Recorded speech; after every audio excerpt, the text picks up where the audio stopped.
Father, we bring Jesus' name before you, who alone can render our prayers acceptable in your sight. We intercede for all who have civic and political responsibilities in this council. Grant to them that putting aside all selfish ambition, they may seek the welfare of our community better.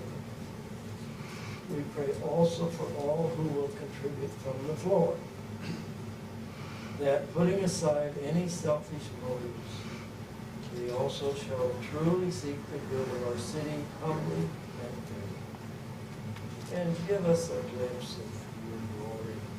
Motivate us all to honor him in all our deliberations. Amen. Thank you, Mr. Gray. With that, I will call the meeting to order. I ask that you all please rise and join us in the Pledge of Allegiance. I pledge allegiance to the flag of the United States of America and to the republic for which it stands, one nation, under God, indivisible, with liberty and justice for all. Thank you. Rose, would you call the roll, please? Councilmember Boger? Here. Councilmember Wagner? Councilmember Greenlee? Here. Councilmember Lindsay? Here. Councilmember Shoemaker? Here. Councilmember Corsi? Here. Councilmember McDaniel? Thank you. I know Council members McDaniel and Wagner let us know that they would not be here this evening and asked to be excused. Mr. Mayor, I ask unanimous consent that we excuse council members McDaniel and Wagner. Hearing no objections, so ordered. I have one amendment to the agenda. Do any council members have any amendment to the agenda? Okay, we'll dispense with this one that I've got quickly if the public doesn't mind and do this. We have a walk-on resolution that I apologize, even staff didn't get until earlier this evening. If I could have a council member make Mr. Mayor, I ask unanimous consent that we read the resolution by title only. Second, yeah. Hearing no objections, so ordered.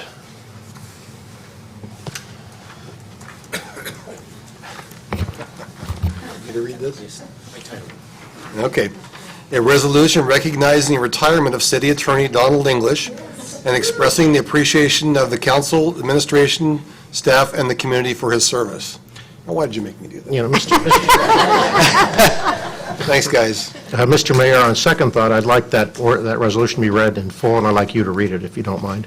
I would be happy to do that. Matter of fact, while I do that, Don, why don't you meet me up in the front of the chambers?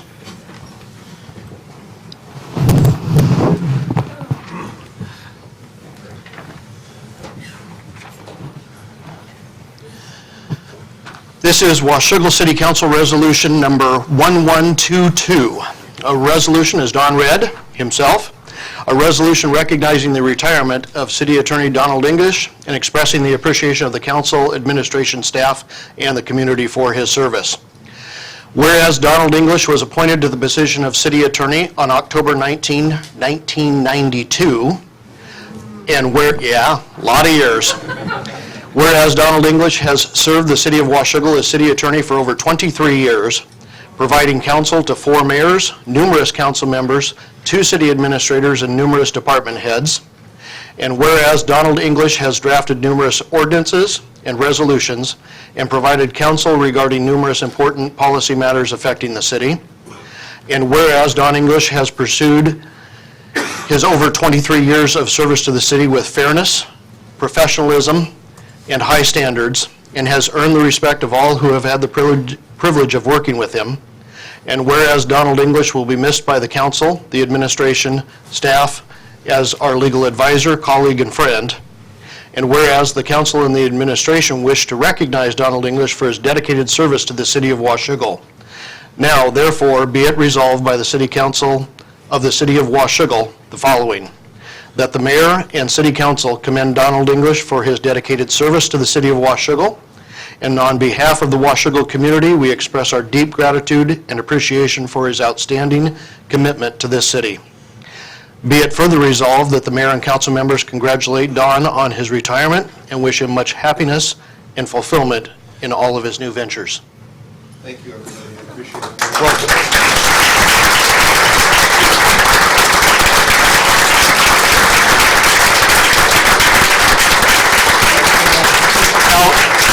don't thank anybody yet, because they haven't passed this. We only read it. We only read it. You can break a tie, though, and maybe. I can on this. Thank you. Mr. Mayor, I ask unanimous consent that the resolution be passed as read. Hearing no objection, so ordered. So Don, unanimously, we have a little item here for you, which is that resolution. Rose has put this together in a beautiful shadow box that also includes the gold medal to the city and the key to the city as well. Wow, that's impressive. And your nameplate. Absolutely. Thank you very much. Appreciate it very much. It's a real honor to have Thank been your you. city attorney. Thank you. We're going to give you the key to the city, but we have to hockey stick. Yeah. Thank you, everybody. I appreciate it.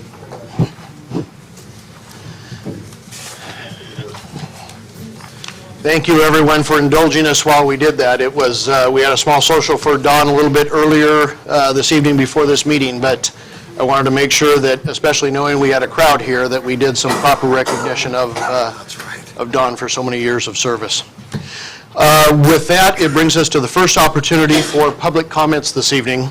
Now, there are 3 public hearings that are on the agenda this evening, so if you've got comments and testimony that have to do with any of the public hearings, those are regarding utility surplus items up for auction, the sunset provisions in our marijuana, and also our single-family residential impact fee deferrals.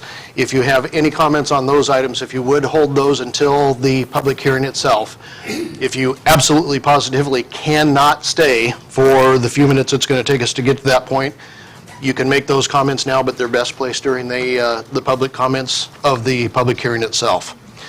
So with that said, is there anyone who has comments that they would like to make other than those items? Harvey, good evening. And this evening, we do have a 2-minute time limit on comments, so please be aware of that I one. figured that, Mayor, so I cut my 3 minutes down to 2 minutes, just for you. Harvey Olson, 3903 R Street in Washougal. I understand that the Washougal City Council has authorized city funds and staff time to explore whether an island traffic circle, commonly called a roundabout, should be constructed on Washington State Highway 14 at 32nd Avenue as the only option that would enable truck traffic leaving the Port of Camas-Washougal to proceed west on Highway 14. I have continually suggested to Council and Mayor that constructing a westbound ramp to Highway 14 from 27th Avenue should also be considered. This would eliminate the majority of construction delays on Highway 14 as opposed to a roundabout being built on the highway itself, causing numerous delays and the potential increase of accidents. In 2009, Mayor Sellers spent about $70,000 and $400 and $500 of staff time to have 2 roundabouts placed, one at 32nd and one at 15th Street, now called Washougal River Road, and they were put into the 6-year transportation plan. In 2011, by a 4-3 vote, the council voted to eliminate those 2 roundabouts over Mayor Guard's objections. Remember, it's taxpayer money you have spent to explore in depth one option only. It is my contention that the council should consider a minimum of 2 viable options using cost, best traffic flow, creation of the fewest delays, and the least potential accidents as the determining criteria in reaching a final choice. This is the best approach to reach the ultimate goal of creating a safe and efficient route for all trucks leaving the port to go west on Highway 14. For the council not to approve the monies and staff time to research this alternative would be a disservice to the citizens of Washougal and the thousands of drivers that use Highway 14 on a daily basis. Thank you, Mayor. Thank you, Harvey. A couple corrections for you, Harvey. The project out on the highway is a State Department of Transportation project. It's not a city project, so it's their $7.5 million, there's no city money in it. The city got the money from the state. No, That's it's not correct? no, you are incorrect. The state in itself is starting this? I thought the council started this. I thought you started this, Mayor. No. and they are looking at other alternatives. They have to as part of the entire process. So still more to be there, but it certainly will not be the only option that allows truck traffic leaving the Port of Camas, Washougal. They have other routes already that will still be there. Any other members of the public that would like to comment to council?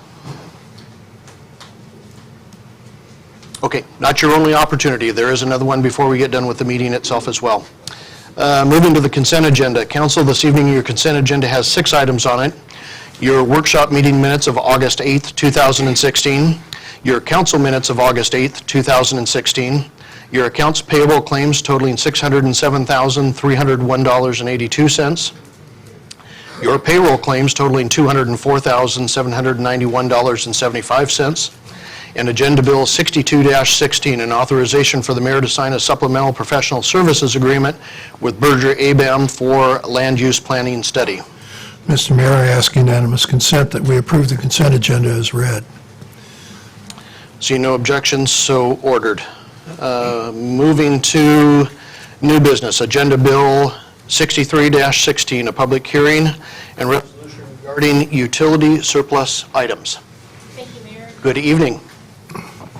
For discussion in council workshop on August 8th, I'm presenting their resolution for the utility surplus items. The city has several items that are no longer useful and need to be surplus. State law requires that any assets that were purchased with enterprise funds be discussed during a public hearing prior to being disposed of. The public hearing will be held this evening, followed by the surplus resolution to dispose of the assets listed in Exhibit A. The recommended action for tonight is to hold a public hearing, read the resolution by title only, and pass and post the resolution in the usual manner. Thank you. For the public's knowledge, there is, should be a handout out there that has the items on it, a little over 2 pages long of just miscellaneous things. Believe it or not, when we purchase things that come from our utility funds, normally, anytime we surplus those to get rid of them, we actually have to go through this entire process to even line them up for that. So, to give you an idea of some of the things that are on there, there's probably more than one coffee table. There's desks, there's filing cabinets, there's Apple monitors, bike racks, brown lamps with cream shades, pull-down projector screens, old televisions, red cushions with wood frame chairs. So exciting things. We have a sink and a vanity. Wow. Okay.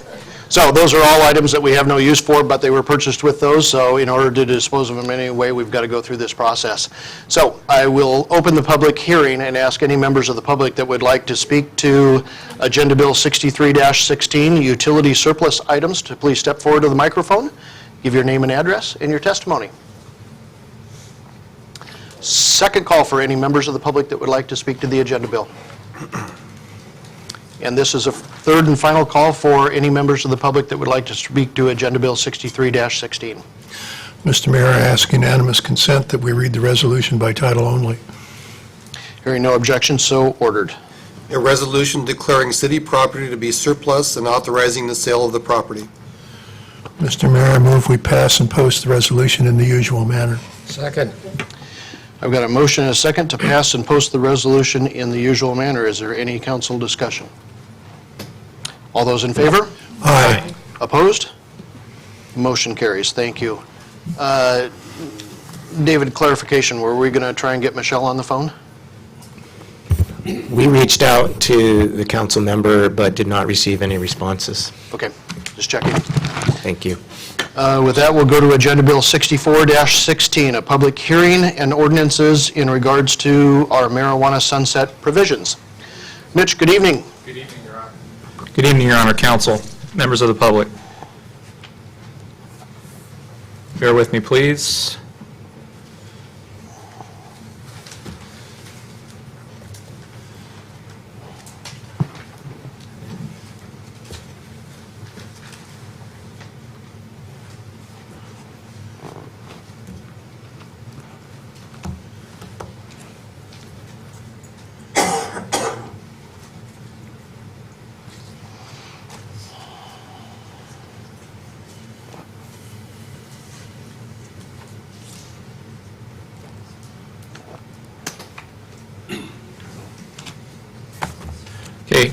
As noted, Agenda Bill 5516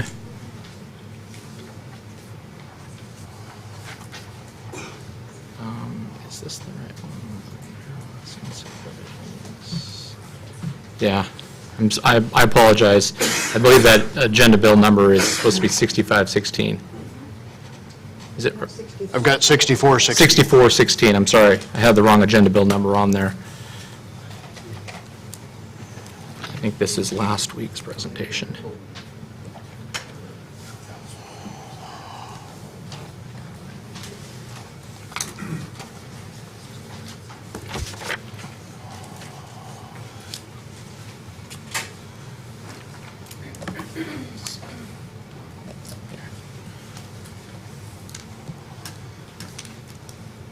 Thank you.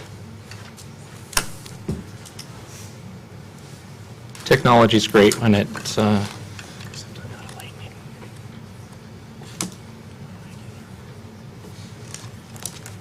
please be patient. Yeah.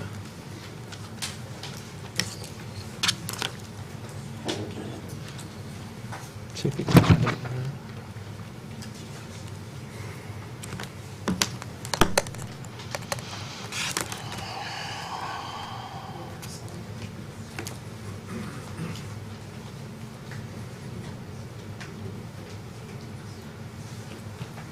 There we go. 6416, correct? Correct. Thank you.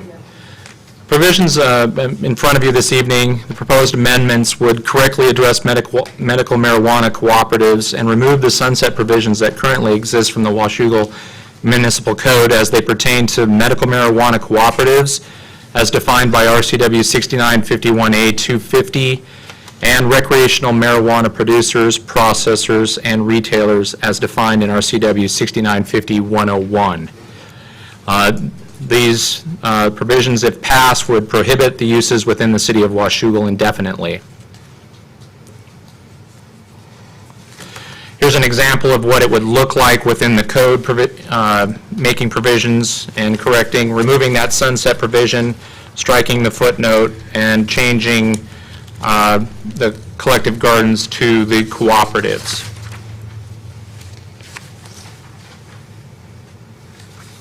Notice of application and likely SEPA determination was issued on July 22nd, 2016. That SEPA was deemed final on August 8th, 2016. Planning Commission held a hearing on August 9th, 2016, and their recommendation was to approve the amendments to remove the sunset provision. Public hearing notice for tonight's meeting was published on August 12, 2016, and we had several comments that were received earlier. Connie Jo Freeman had a comment emailed that was dated August 4th, and who was in favor of the prohibition. Marilyn Roggenkamp, I apologize if I'm not pronouncing that correctly, again, an email August 5th, and she was also against those provisions. We had an email from Elizabeth Stiles that was in favor of having these uses allowed within the city. Rhea Bolin on August 22nd, who had concerns and would like to see them prohibited within the city. And Bruce Johnson was the last one that I had as part of at the time of this presentation, who was not in favor or was in favor of having them prohibited. Since that time, I believe you received other copies, emails. We had one from Dolores Shaw and from Lauren Carlson, and I have one from Amy Elkins as well, and who are all in favor of prohibiting the use.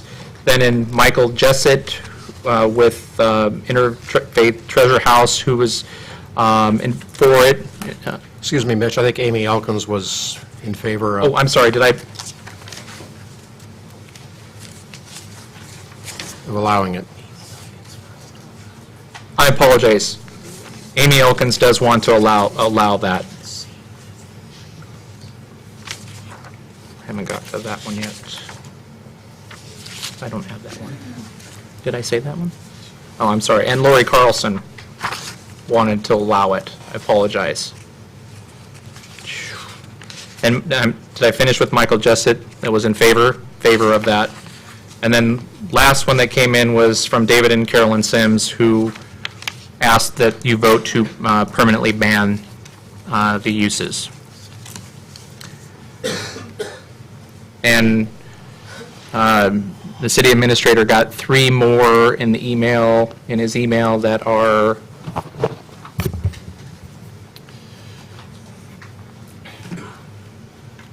I received one from David Saberi that appears to be in favor of permitting, and we'll forward that to the council here, but it came in just a little while ago.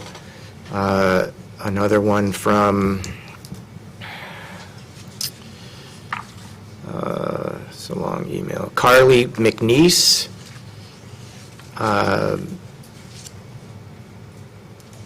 Also appears to be in favor of allowing. And finally, one from Jill Brock, who was replying to an email, that one from Carly agreeing with that email, allowing. okay. And just to be clear, Lauren Carlson and Amy Elkins were in favor of allowing the uses within the city. Okay, so all those will be compiled, every email and every letter and everything that we've been handled will be compiled and put into the official record for the public hearing. Correct. So the recommended action in front of you this evening is to hold a public hearing to take public testimony. If council desires, make a motion to authorize the city attorney to read the ordinance by title only, to remove the sunset provisions as they pertain to medical and recreational marijuana within the Washougal Municipal Code, and to pass, post, and publish the ordinance in the usual manner. Okay, so with that, I will open the public hearing.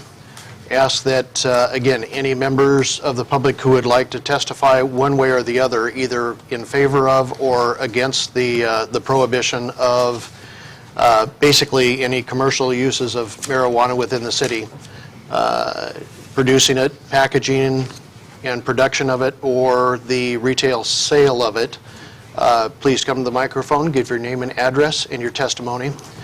Again, we'll be at 2-minute, yeah, that's good, 2-minute time limits, and I'm probably going to keep that fairly strict. So as I say, thank you very much. We'll be winding down. The little timer here will do all kinds of little lights, and when it's red, we're done. I would ask, especially given the number of people that are here today, if folks have made the same comments, if we would not go clear through the same comments again. If you've got them, you are more than welcome to come up, testify, give us your name, and let us know I'm not in favor of it, or I'm in favor of it, as these folks have spoken. But if we could, just for brevity of the meeting time itself, and so that the council has a full amount of time to discuss the issue itself, if we could keep them very brief, if you've got nothing that hasn't been said already, ready to go. With that, Ann, good evening, welcome. Thank you. I'm Ann Donnelly. Do you need my address? Please. 4305 Oregon Drive, Vancouver, Washington, 98661. And I'm an advocate for the mentally ill and their families, and I recommend that the City of Washougal permanently exclude recreational or other pot sales. The mental health crisis would be made much more difficult by the easy availability and marketing of pot here. Here are some reasons why pot is so devastating to the mentally ill. The mentally ill commonly self-medicate with pot, a very common effect, substituting pot for the prescribed medications. This will eventually lead to a mental health crisis, possibly jail or worse. And pot consumption interferes with the effectiveness of the very expensive antipsychotic medications that may help in recovery. So when pot is added, they may spiral downward, and again, jail, the emergency room, or worse. A pot addiction or habit may interfere with the patient's living situation. Many residences or apartment leases do not allow drugs. Many families don't allow it, so the individual may become homeless. The same with job employment. It's very difficult to be employed as a mentally ill person, and pot is not going to help. And pot habit will divert scarce money away from those crucial items that they are supposed to be using their money for. Also, I want the young people here to know that increasing evidence is showing a connection between pot smoking and schizophrenia. And schizophrenia is a life-changing illness for which there is no cure at this point. Life-changing, life-destroying. So I want everyone here to know that, and I would ask you to think about that as you consider your policy going forward. Thank you very much. Thank you, Ann. Good evening, Connie Jo. Good evening. Connie Jo Freeman, 5150 N Street, Washougal, 98671. A quote from President Abraham Lincoln: "Freedom is not the right to do what we want, but what we ought. Let us have faith that right makes might, and in that faith, let us, to the end, dare to do our duty as we understand it." End quote. Washougal City Councilors, just say no to the drug culture and dare to do your duty as our city fathers. Public health and safety of our families, our sons and daughters, is what you ought to protect. I had the privilege of standing alongside you as a council member over the past 4 years, and we stood firm against the drug culture in the past, and I thank you. I thank you for your sound decision. I ask you to keep that standard. Show the community that politicians do make decisions for the people's well-being over tax revenue. Continue to build a reputation of Washougal as a place to live where children are safe, and the word recreation refers to swimming or hiking, enjoying the outdoors, not recreational marijuana. You know my heartbreak due to the influence of marijuana in my son's life. I am but one mother whose precious child is losing their battle against substance abuse. He has believed the lie told by this generation that this lifestyle is perfectly normal and healthy. Drug use is not freedom. Doing what we ought, now that's freedom. So I ask you, please remove the sunset clause and prohibit these uses of marijuana within the city of Washougal. Thank you. Thank you, Connie Jo. Oh, one more thing. Tomorrow night, join me and a number of Washougal citizens at Washougal High School, 7 p.m. for a prayer meeting. We're going to be praying for our students as they come into the new school year. Thank you. Good evening, Dan. Good evening, Council. My name is Dan Doringer, 931 15th Street in Washougal. And I'm here as a school bus driver, which I have been for 19 years, and I think fairly successful working with the kids. I'm interested in their safety. And I'm here to speak asking for the council to prohibit the production, processing, and sales of marijuana in the city of Washougal. There's a lot of rhetoric that goes on around this issue, and it's doubtful from the marijuana advocates in both industry and users, the supposed economic benefits and the health benefits that are complicated and not necessarily good for the individuals, or other ways to benefit from marijuana health besides using the drug. And those people, and the advocates for marijuana, are supported by the individual rights promoters. And I would say that those that go extreme on the individual rights, that they are ignoring or minimizing the rights of the community and the common good. So, but policy professionals on this issue, when Colorado and Washington State first legalized marijuana, their recommendations, especially in Colorado, this was all part of Colorado, they said wait until the science comes through on this and then make your decisions. Well, the science is coming through now, and the Drug Enforcement Agency just last month reaffirmed that they are going to keep marijuana as a Schedule I drug. And in that statement, they said why. and it's true. It's not time to be making this drug widely available in our community. I ask this council to prohibit the sale, production, and processing of marijuana in the city. Thank you. Thank you, Dan. Good evening, Good evening. Pastor. I'm Pastor Robert Barber, St. Matthew Lutheran Church here in Washougal, proud resident of Washougal, 497 24th Street. And thank you for the opportunity to be here. I feel so strongly about this. I actually came directly from the med clinic to here. I texted earlier to Margaret saying, hey, make sure you get my name in there. For me, this issue is not ethical. It's not about morals. It's not about the legality. None of that. It's about us making a decision of what's best for our youth and our children. It's us as adults saying, you know what? We're going to choose to make a decision for the next generation. There's availability for us. And for those who legally use it, you know, they're adults. That's great. But as a city, we're going to say we're going to put our youth and our children first because we value them above our own personal passions, our own personal desires, wants, or needs. And so thank you for considering this. Thank you for having this hearing today. And I encourage you to continue on your track and ban the sales and use within our city. Thank you. Thank you, Pastor.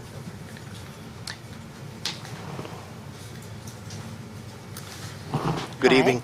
I'm Gail Anderson, 2228 38th Court, Washougal. I'm an elementary special education teacher here at Hathaway Elementary, and I'm a 23-year resident of Washougal. I'm strongly in favor to continue the ban on recreational sales of marijuana in our community. Marijuana is addictive. Most teens who enter drug treatment programs report that marijuana is their primary drug of abuse. It's not physically addictive for everybody like some other things are, but the psychological addiction is strong. I watched that in my home as I watched a perfectly bright and smart and active teenage boy stop doing things. Accidental ingestion by children has been on the increase. There was an increase in our state in 2014 as well as in 2015. It's not what we want for our community. 86% of accidental exposures and ingestions are within private residences, and 272 reported exposures, 172 required hospitalization. That's not what we want for our kids. Side effects when I look at school is poor school performance. Of students who report getting D's and F's, 42% of those students are using marijuana regularly. Students who are not using marijuana are about 23%, so nearly a double in school failure rate.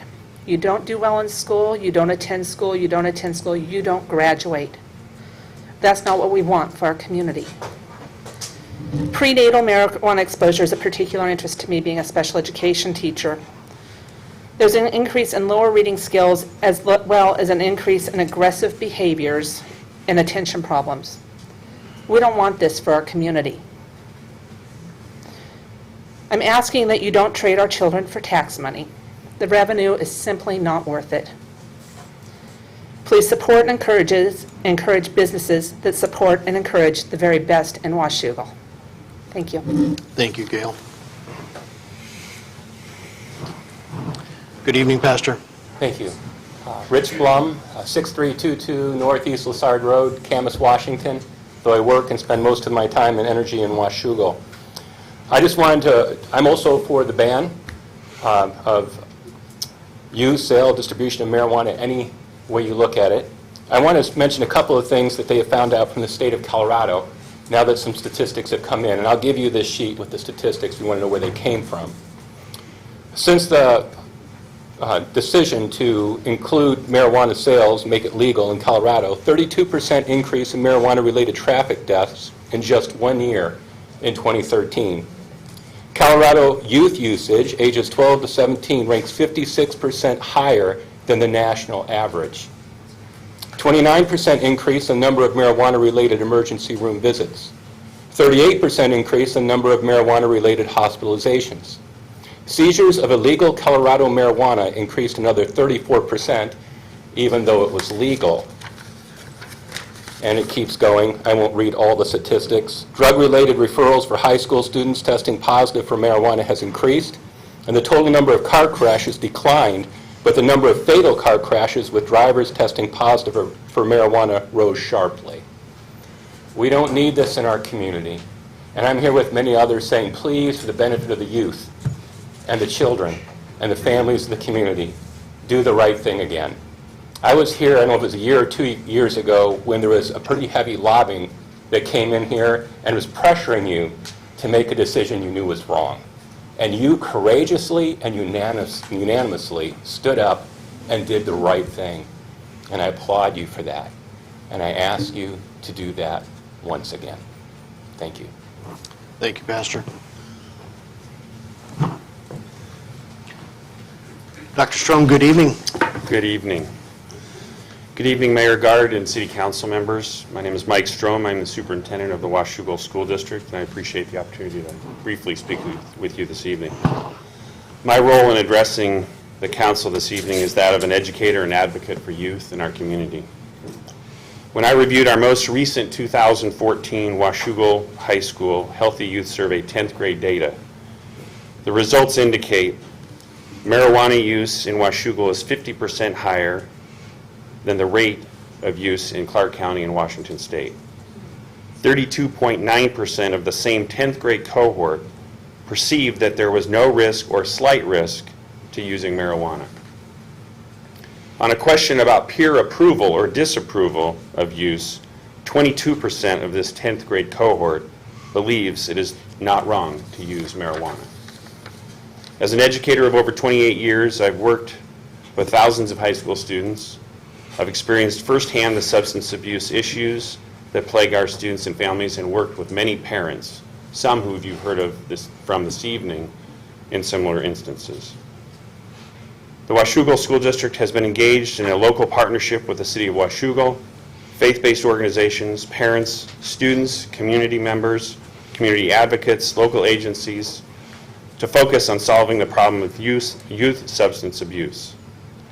Passing an ordinance that allows the production, processing, and sale of marijuana appears to sanction permissibility of drug use and runs counter to the efforts of the aforementioned coalition partnership. Consider the earlier data that I shared regarding the perceptions our students already have about marijuana use. The Washougal School District community has invested a great deal in the lives of our students and families. We have great partnerships and support services that meet the varied needs of our students. I'm continuously encouraged by the pride in the community and the generosity of our community and the support that is brought to bear with the end goal of providing the best educational program for our students.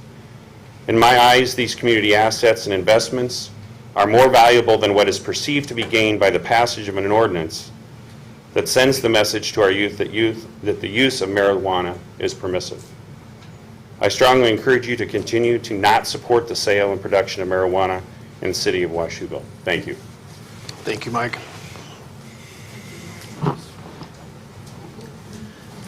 Good evening. Hi, my name is Eileen Elliott, 3851 Addie Street, Washougal. I have only lived here 5 years, from a great big city of Seattle, and I like it down here better. Thank you. However, something has now come to my attention that makes me very sad, and although I feel terrible for people with their children that are having problems with it and people that do have problems, I feel there's a lack of compassion for those people that have terminal illnesses, that this helps their appetite when they can't eat. It stops the nausea when they can't stop vomiting. We're not talking Woodstock High here. We're talking medical marijuana that helps chronic pain and these people that are terminally ill, and it helps them have an iota of a quality of life that they wouldn't have otherwise. So I pray that it stays. Thank you, Eileen. Good evening. My name's Chris Raffin, and I live at 930 15th Street, Washougal. And my wife and I have lived here for 26 years. We are opposed to the production and sale of marijuana in our community. 1 in 6 teenagers and 1 out of 10 adults who regularly smoke become dependent on it and are more likely to go on to harder drugs. It is the most dangerous drug in America. It diminishes your ability to drive, which doubles the risk of a car accident. It affects your capacity to work and do math skills, which leads to unemployment. Smoking marijuana amounts to playing Russian roulette with your mental health. A lot of people think that pot is grown by environmentally conscious people. That is wrong. It takes pesticides, batteries, fertilizers, trash, propane, illegal dams, and irrigation piping. For every pound of pot that is grown, 4,600 pounds of carbon dioxide is emitted into the atmosphere. The energy to produce one joint is the same as burning a 100-watt light bulb for 25 hours. Marijuana secondhand smoke is a carcinogen and is dangerous, especially to children. We love our community and the family atmosphere and the peaceful feeling that we have here. We always have. Any revenue that would be generated from taxing their sales would be more than sucked up in the cost of crime and social programs. And thank you for listening. Thank you, Chris. Richard, good evening. Evening. I hope this isn't homework. Yes, it is. Okay. Thank you. Richard Renton, 12692 Washougal River Road, Washougal, Washington, 98671. During the planning meeting, there was testimony given that there's no research that cannabis is beneficial, so I thought I'd pull out some quick paperwork since I'm a nutritional chemist for the last 30 years and have been studying alternative medicine all that time. From the National Library of Medicine, if you look at the first page, you can open up. If you flip it over, you see the mission. When you flip the tab, I'm doing this really quick because I only have 3 minutes. There has been 2 minutes, 15,476 publications on cannabis. Now, quickly saying, some said no change, some said moderate change, some says we need more investigation, some said improvement. So I'm not saying all these studies are positive. So let's flip the page real quick. Parkinson's disease, 47 studies. Multiple sclerosis, I think is the next one, at 288 studies. 277 for the treatment of cancer. My wife has lung cancer and is hopefully a survivor. We'll see how time goes on. And she's never smoked, period, anything. Pain management, 374. So on and so forth. You can look at it, including glaucoma. Is marijuana addictive? According to the National Institute of Drug Abuse, only 9% of people show any sign of actual addiction, and they have to be heavy smokers. If you flip that and you start to look at the effect of alcohol, which this city not only manufactures, distributes, and promotes, it's twice that amount. Alcohol also affects the brain, heart, liver, and causes cancers in several organs, including mouth, esophagus, throat, liver, and breast. It's okay for us to have alcohol in this city, but maybe not cannabis. If you continue to flip over, is the newest survey that I found in the state of Washington that's now showing that 57% of the entire state approves of cannabis, and 34 do not. So my challenge to this board, which I know most of you personally, is that times has changed over the last 4 years. Before you make this final decision, should you maybe delay it and actually take a poll within the city of a large source to see where the people are, because you guys do a great job representing the people. The last thing in there is just the moratorium impact report from the state of Washington for last year, CBC. I'm manufacturer of cannabis in Raymond. I do not pollute the environment, I do not break any laws, and we produce a product for a service. If I can help one person live through nutritional studies or through cannabis development, then I think my life's complete. Thank you very much. Sorry, Richard, thank you. I missed your name. Richard Renton. Richard Renton.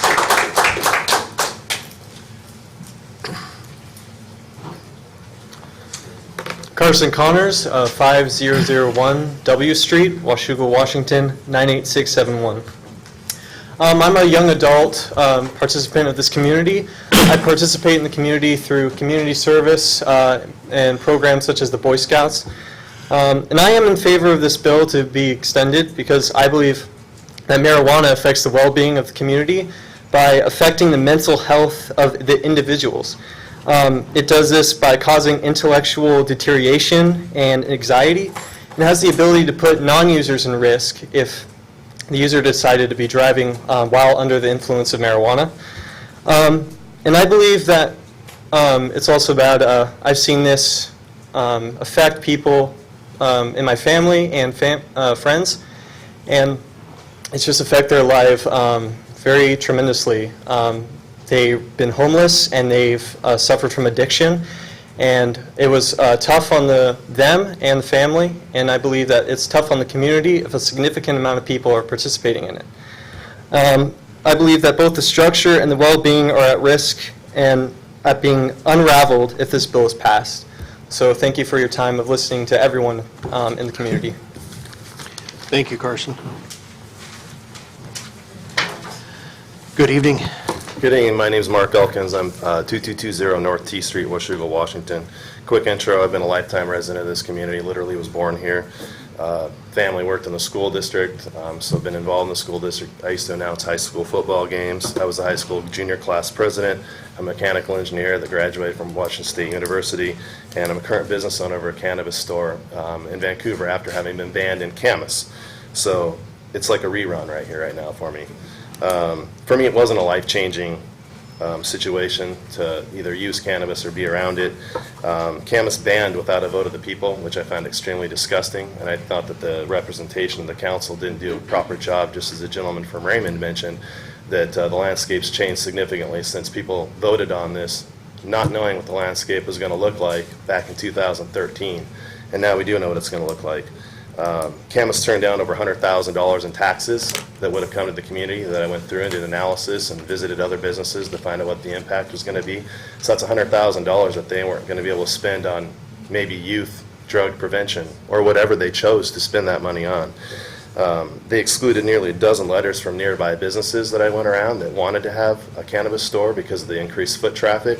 We were looking at potentially 6,500 cars a month coming to an area of Camas that was east side, which was depressed and didn't have a lot of increased in business activity. That could happen in this community as well.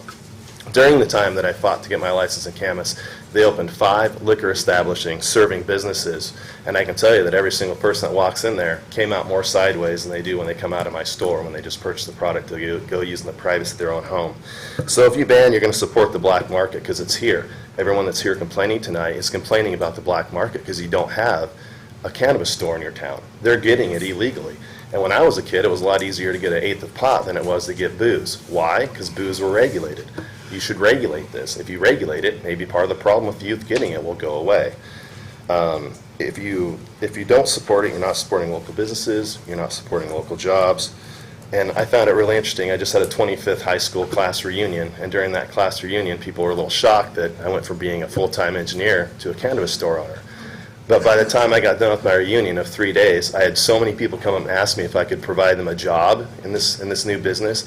They found it extremely fascinating. They found that the landscape had changed, that it wasn't this strange ambiance of unknowing and this negativity that surrounded it. That, wow, hey, Mark Elkins, who was our junior class president, owns a pot shop now, and gee, he's a normal guy, and wow, maybe we'd want to work for him. So if this council is representing the people, they should allow a vote of the people. I'll pay for it.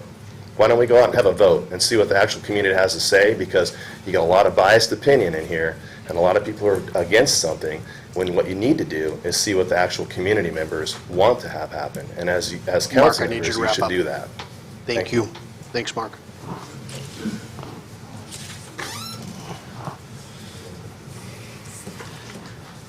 Good evening, Bobby. Good evening.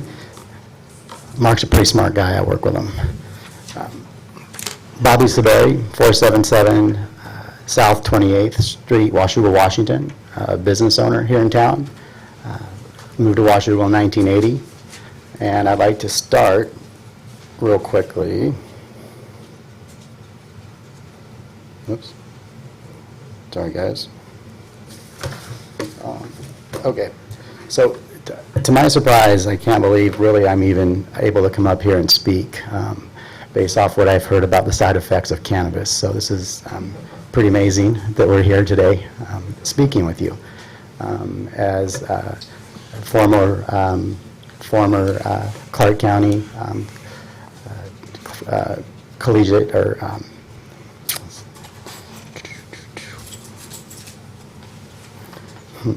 Sorry, it gets a little nerve-wracking talking in front of everybody. Not a worry.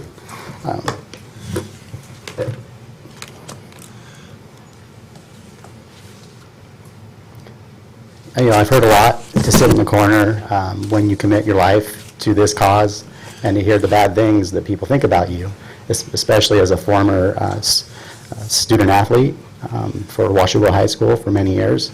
I find it curious, and I think how I would like to end this is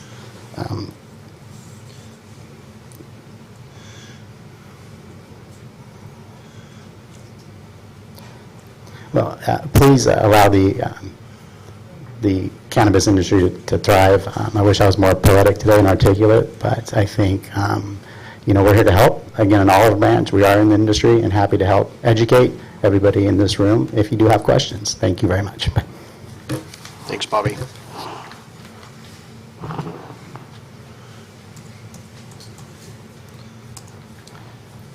Good evening.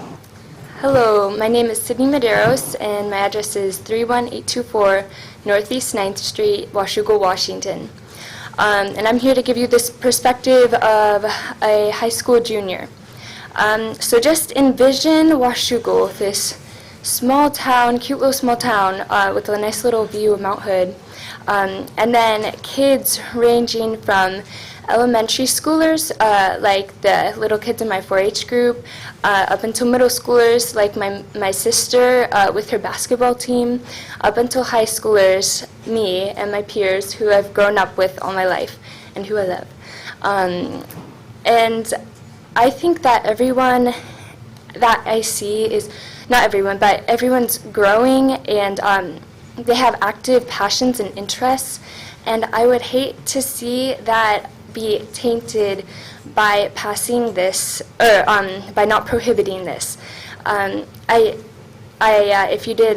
If you heard of Let's Draw the Line, it showed how the advertisements of alcohol influenced young people, and so I think if we pass this, having the familiarity of marijuana in our city will be detrimental to not only the personal growth of the children that I'm around and my friends and everyone, but it'll also negatively affect such a positive culture of Washougal. Anyway, thank you for listening. Thank you very much. My name's A.J. Bogue. I live at 3777 Addy Streets. And at one time, I was a reserve police officer here in this town. I worked for 911 at CRCA back in the old days. And I've spent my life police, fire, and medical. That's all I've ever done. I can honestly say I'd probably be the last person in the world to be standing up here before you guys saying legalize pot. But that's what happened. I have become a medical marijuana advocate, and I'm speaking only on the medical side. And the reason I'm speaking only on the medical side is because I don't agree with young people getting marijuana in any way, shape, or form. So with that said, you are denying patients their medicine. End of story. Your compassion is gone. This whole bit of thinking that there's an option other than marijuana for some people is wrong. I blew out my back December 3rd, 1999. They put me on narcotics for over 5 years, and I took over 7 different narcotics for pain at the same time. In the last 10 years, I have taken not one single narcotic pill, not a Tylenol, nothing, because of medical marijuana. My wife, sitting right over there, has multiple sclerosis. The number one reason medical marijuana came around. She can have an attack and not move for 3 or 4 weeks, which is what I watched for years. We've been married 28 years. And yet when marijuana came along, she takes one hit and she's back to her old self in less than 3 hours. You're denying people their medicine. I want you to consider the medical end of what you're doing to senior citizens. She can't go out and garden. I have a difficult time growing the couple of plants we need for what we use. I'm just being straight up. I don't like the idea of it being recreationally legal, but the medical side, you guys are dropping the ball big time. Thank you for your time. Thank you.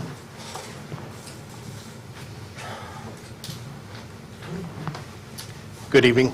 Good evening. My name's Brandon Brock. I'm at 173 West Y Street, Washougal, Washington. As I said, my name is Brandon Brock, and I'm the co-founder and CEO of Mary Jane's House of Glass, Inc., as well as the Washougal Retail Cannabis License Holder. To be completely honest, I'm a little conflicted speaking on behalf of one in Washougal to be able to have retail cannabis. See, the Liquor Control Board now allows license winners to move their license if and only if their town or city has a ban or moratorium in place. So currently I can take my license to another city where it would most likely be more financially viable and face less resistance. But I haven't had the heart to do it, and I prefer not to have to do it. Why? See, I truly believe allowing the cannabis industry to operate in Washougal brings so many benefits. Jobs for starters. It also can give us the opportunity to introduce our great community and businesses to outside consumers. I see the cannabis industry as another potential asset in Washougal's tool belt that can be used to expand our economy and bring more investment into our town. I know there are some with strong moral beliefs against cannabis, and I hear you. I respect your right not to participate and to speak out against something you don't believe in. But the reality is, cannabis is legal and it's enjoyed by many responsible adults here in Washougal who would really appreciate easy access to it and not to have to drive 30 minutes out of town to get something that we have every legal right to purchase just to drive 30 minutes back into Washougal with it anyways. Where's the logic in that? The real question is, what are we preventing from banning cannabis? Some might say crime, but it's legal, and there's no stats here in Washington showing an increase in crime due to rec shops. Some might say minors from getting access. To that I say the regulations are strict and strictly enforced, unlike the strong and thriving Washougal black market where the potential for dangerous cross-selling thrives. Unlike the imagined things we believe we are preventing, I want to point out the real things we are preventing: jobs, investment, and opportunity to introduce more commerce to Washougal. I'd be excited and honored to continue adding jobs and building businesses here in Washougal. As someone who went to Washougal High School, has started multiple businesses here, and lives here, let me tell you, I truly want what's best for this town. I'm truly invested in this town's future. I have 16 years experience running the company in the cannabis industry, and I know my team and I would make this city proud with what we would bring here. Our goal is not only to bring a rec store to Washougal, but also to bring the safest, securest, and most compliant rec store in the state to Washougal. So in closing, I ask the council to think about what we know we will be preventing by banning the cannabis industry, and not about the unfounded fears that we believe we will be preventing by banning cannabis. Thank you for your time. Thank you, Brandon.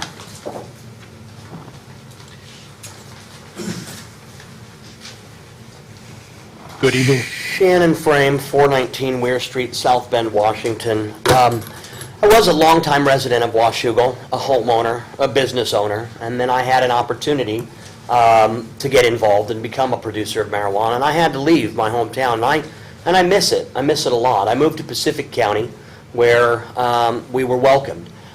Myself and my family, we put over $2 million into our business there. We employ 15 local people, and I know economics is not what's going to drive the votes on this council. I hear a lot of people talking about youth. This has nothing to do with youth. This is an adult recreation store. I've traveled to hundreds of stores across the state in the course of my business. You will not get in at 90 years old without showing your identification. There have been no citations for sales to youth. And I found it compelling that the gentleman who spoke about 50% of Washougal teens find it acceptable, while in Clark County the number is far less. Well, see, Clark County's been legal for years now.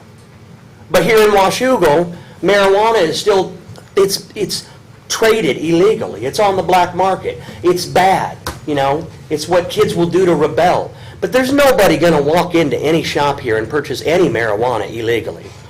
I have a letter, everybody's been throwing around statistics. I have statistics, I'll leave them. You know, the number of DUIs are down, the number of drug overdoses are down by half.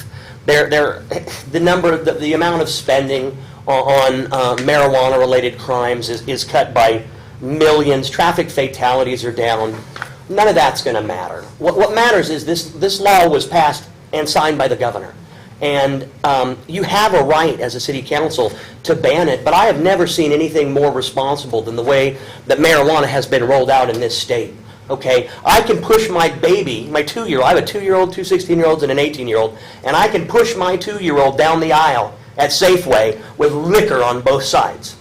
He gets bombarded with commercials. What we're talking about for marijuana is recreational, responsible recreational use by adults, 21 and over. Please take this kid, it's off the table. The issue should be off the table.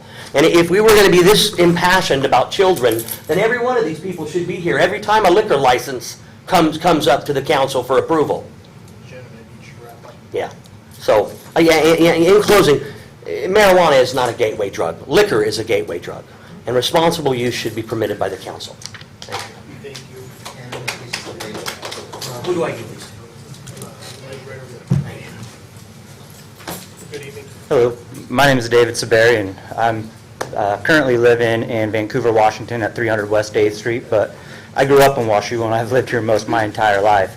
I graduated in the class of 2000. I got my associates from Clark, got my bachelor's at WSU, was certified to teach at the secondary level in social science and ethnic studies, and I still hold that certification. Currently, I've partnered up with Mary Jane's House of Glass, and I'm a partner there, as well as an owner-operator in Mary Jane's Glass Productions, which is a glass blowing studio that we've opened up here in the city of Washougal to help create jobs and support the ancillary side of what we've done successfully and passionately over the last 16 years. There's a lot of opinions, there's a lot of emotion connected to this, and there's only like probably 60 seconds I have left, so I'm not going to try to sway everybody. But I can speak as somebody who's a medical patient and has been a medical patient since I got my teaching position and how that's helped my life firsthand.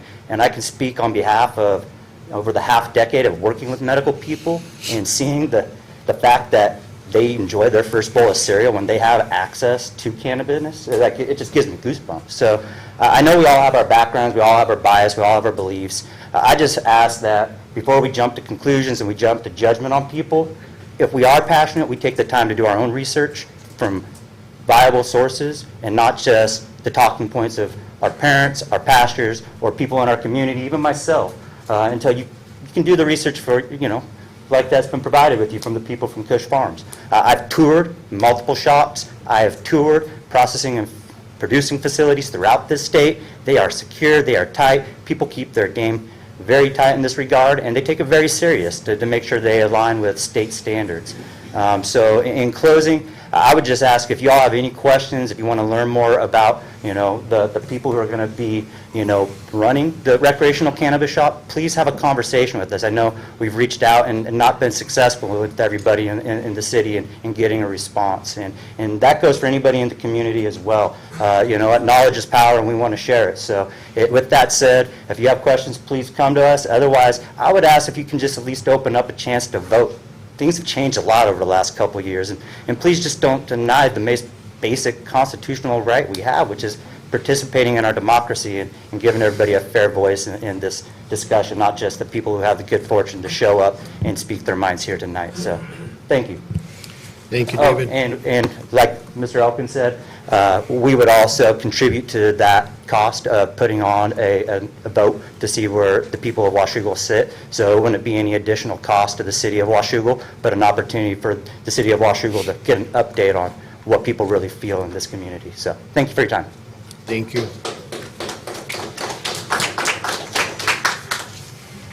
Good evening. Hi, my name is Gina Blum. My address is 6322 Northeast Lessard Road in Camas. I moved here 6 years ago from Colorado. I have many friends and family in Colorado. Colorado passed this bill 2 years and 2 months ago. I do understand a lot of emotion is involved in this. However, it takes very little looking on the internet, very little speaking to people in Colorado who live in a community where this has been passed to see there is no benefit here. It is facts, not opinions, not somebody's advice. It is facts that we have heard here tonight. Two facts that we have not heard, perhaps as much, is, one, there has been a huge explosion in the homeless population in Denver, Colorado because of this law passing.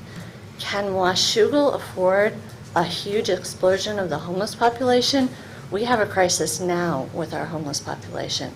It is something to be considered, and Colorado is the experimental rug. We need to look at what has happened there and is happening there and take that into consideration.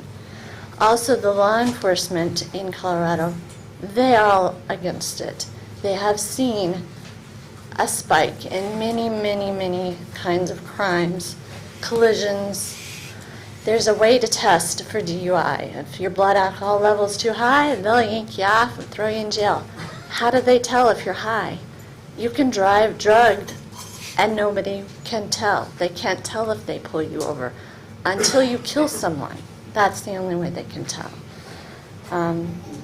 In closing, I would also ask that this council not be distracted by the red herring of medical marijuana. That is allowed in both Vancouver and Bonneville. We are not an uncompassionate people. We care about our community, our kids, and our ill. We want them to have help, but help is available right next door. So don't be distracted by that.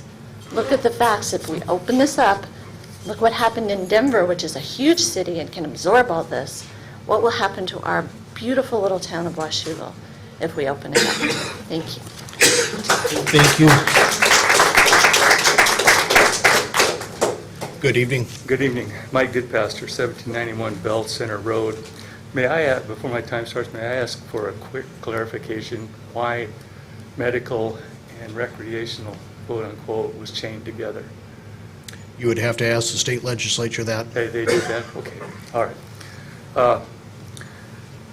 I'm reminded of a Woody Allen character in his movie, and he was amazed when he went to the future, and he found that those people in the future had found that the white stuff in the middle of Hostess Twinkies is actually good for people. So it was just a passage of time that took it from bad today to good tomorrow, and I think that's sort of where marijuana is. Although moral valuation is too often unwelcome in political decisions, I'd like to encourage you tonight in that direction regarding marijuana. I might also point out it's a progressive political construct to vote until you get it right. Some people found it amusing when the less enlightened described pot as a gateway drug. In a perverse way, they're right. Marijuana is dangerous as a standalone narcotic whose true harmful effects have been systemically undersold by a well-heeled cartel early in the process. Although its dangers were necessarily minimized and even omitted from the discourse in the run-up to the state vote, its effects were and are well known and include the rupture of emotional, physiological, psychological, and spiritual well-being. That people will smoke pot no matter what, and that a majority of state vote took place are not in themselves final answers to a far larger human condition. Daily we see people totter up from the river through this corridor of town. Many are unrecognizable even to their own family members, and some even unable to verbalize due to the effects of dope. Like most lies, legalization was and is sweetened with the promises such as democracy in action or the nebulous free choice argument. Should government require unwilling citizens to be part of the drug industry? The law says Washougal can opt out. It should. Economically, despite the endless promises that government taking over from the drug dealers will make it cheaper through legalization, costs will continue to remain high to use. Money for dope naturally subtracts from the income people would otherwise have to improve their lives and the lives of their kids. For some, the milk money goes instead to fill the inside of a pipe. Easily the most effective way for a student, regarding education, the most effective way for a student to strike out swinging at school and in short order is to take up marijuana. When they pick up dope, they often give up education. Will people continue to seek answers through self-demolition, whether or not restriction remains? We all know the answer, but taking even this nominal stand against it will say much to many people who are rightly concerned for the human condition found in today's America. Thank you. Thank you, Mike. Good evening again, Harvey. Mayor. Harvey Olson, 3903 R Street. I had the privilege of being a Seattle police officer for long enough to retire in 1981. Back then, we did not have the marijuana problem of driving and having parties and so forth with marijuana. At least it was not prevalent. Nobody has talked about the workload the Washougal Police Department will have if marijuana is allowed in this city for sale. They already have the highest, if not the highest, they're very close second to the numbers of calls per year per officer than other cities in this area. I think it would be a disservice to the police officers if you allowed the sale of marijuana in Washougal. Their workload is already overwhelming, and marijuana, the side effects or the side whatevers of marijuana do affect a police department and the officers. Have pity on them. Don't allow it. Thank you much. Thank you, Harvey. Good evening, Liz. Good evening. Elizabeth Stiles. Address is 2225 North T Street, Washougal. I've been a resident here for over 34 years. I've raised my children here, and I have a couple things I feel I need to set the room straight on. Number one, this law does not concern anybody under 18. 21. You guys, if you're under 18, it doesn't concern you.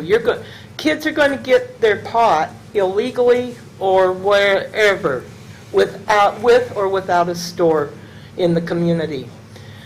Second thing I want to point out is there are numerous medical problems that have been shown to be improved or controlled through the use of marijuana.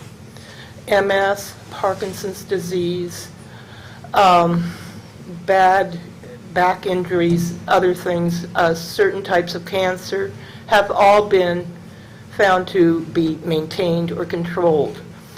My third statement is marijuana is not the gateway drug. The new gateway drug is prescription drugs. I know that for a fact. I have a son who got into heroin and meth and cocaine, but after using and getting addicted to Oxycontin. And he is currently waiting to go into rehab. This boy grew up here in Washougal. He played football, he wrestled, he was an all-star athlete.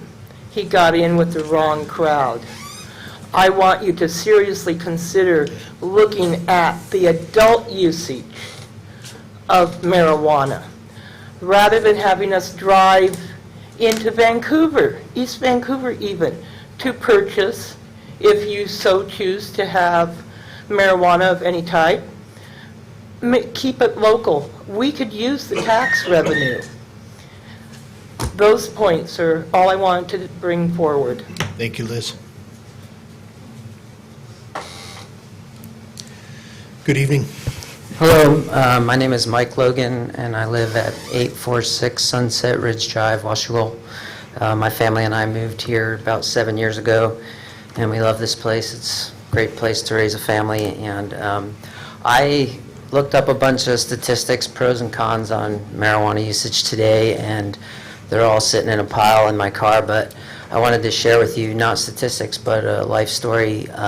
I started smoking marijuana when I was 18 years old, and I continued habitually till I was 28, during which time I tried a number of other recreational drugs, which impacted my life in a negative way. I dealt with depression. I had some workplace injuries related from not being fit to work, and almost lost my livelihood. I had a failed marriage.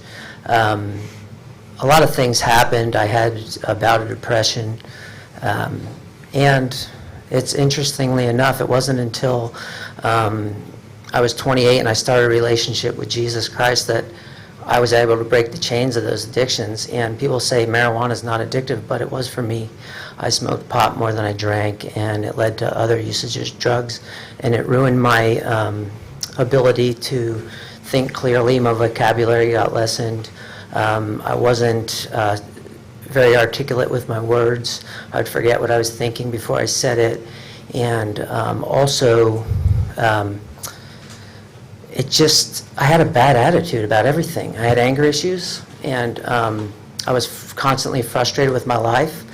And I just thank God that He was able to relieve me of that addiction, and also to take me away from it so that I could see clearly again and get back to my life. I missed 10 years of my life, and it's hard when you miss 10 years of your life. It takes a long time to catch up. And for the young folks, I do think about the young folks, because I have 3 kids, and I would hate for them to miss 10 years of their life. So I'm against the sale and the distribution and the growing, just from personal experience. It hurt my life for a 10-year time period. So thank you. Thank you, Mike.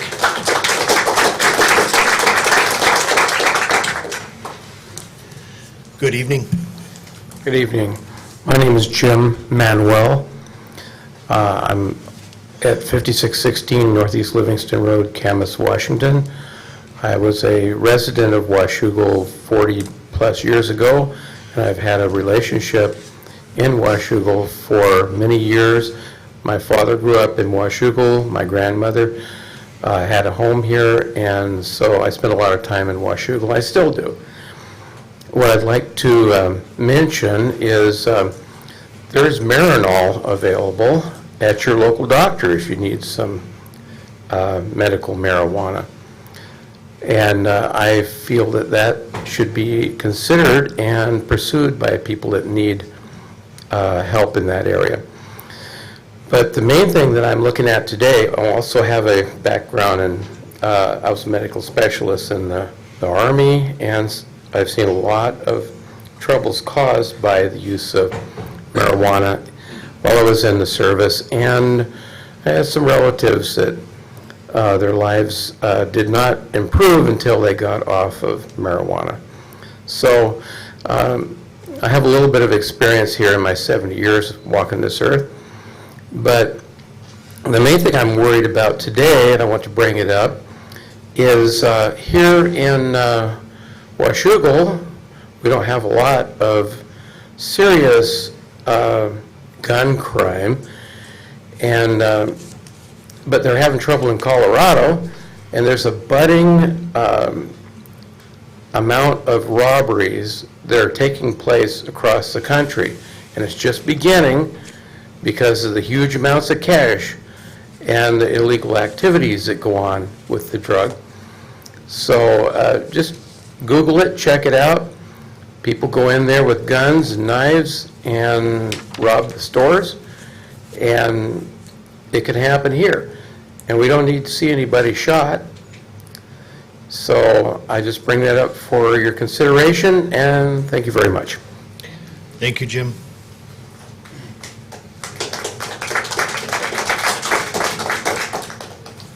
Good evening.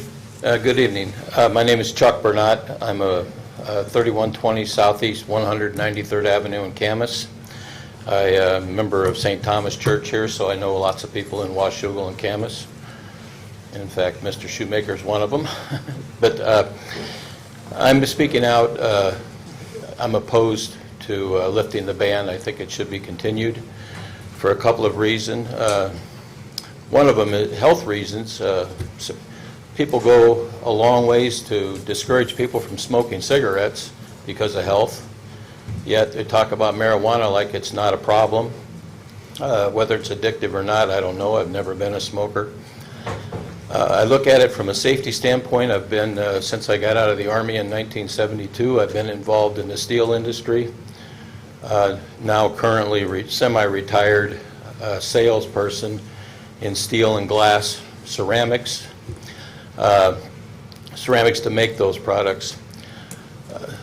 To all across Washington, I do not have one customer who will be tolerant of anyone who is tested for having marijuana in their system after an accident. they're immediately discharged for safety reasons. When you're talking about having 100 tons of steel overhead, you don't want somebody on marijuana controlling the flow. The other thing is they talk about tax revenue. I come from the old school. What's wrong with promoting jobs, big jobs? In the steel industry, the glass industry, especially in this area, jobs are going away. They're going overseas because of regulations put on to the companies by public officials. Not necessarily you, but just recently a customer in up north of Seattle moving the whole company to Mexico because they'll pay lower taxes, get higher revenue for sales here in the States, but they're taking the jobs with them, and all my commissions going to Mexico. I won't get them. But I think young people like these sitting right here, a few marijuana jobs are not going to support these people over their lifetime.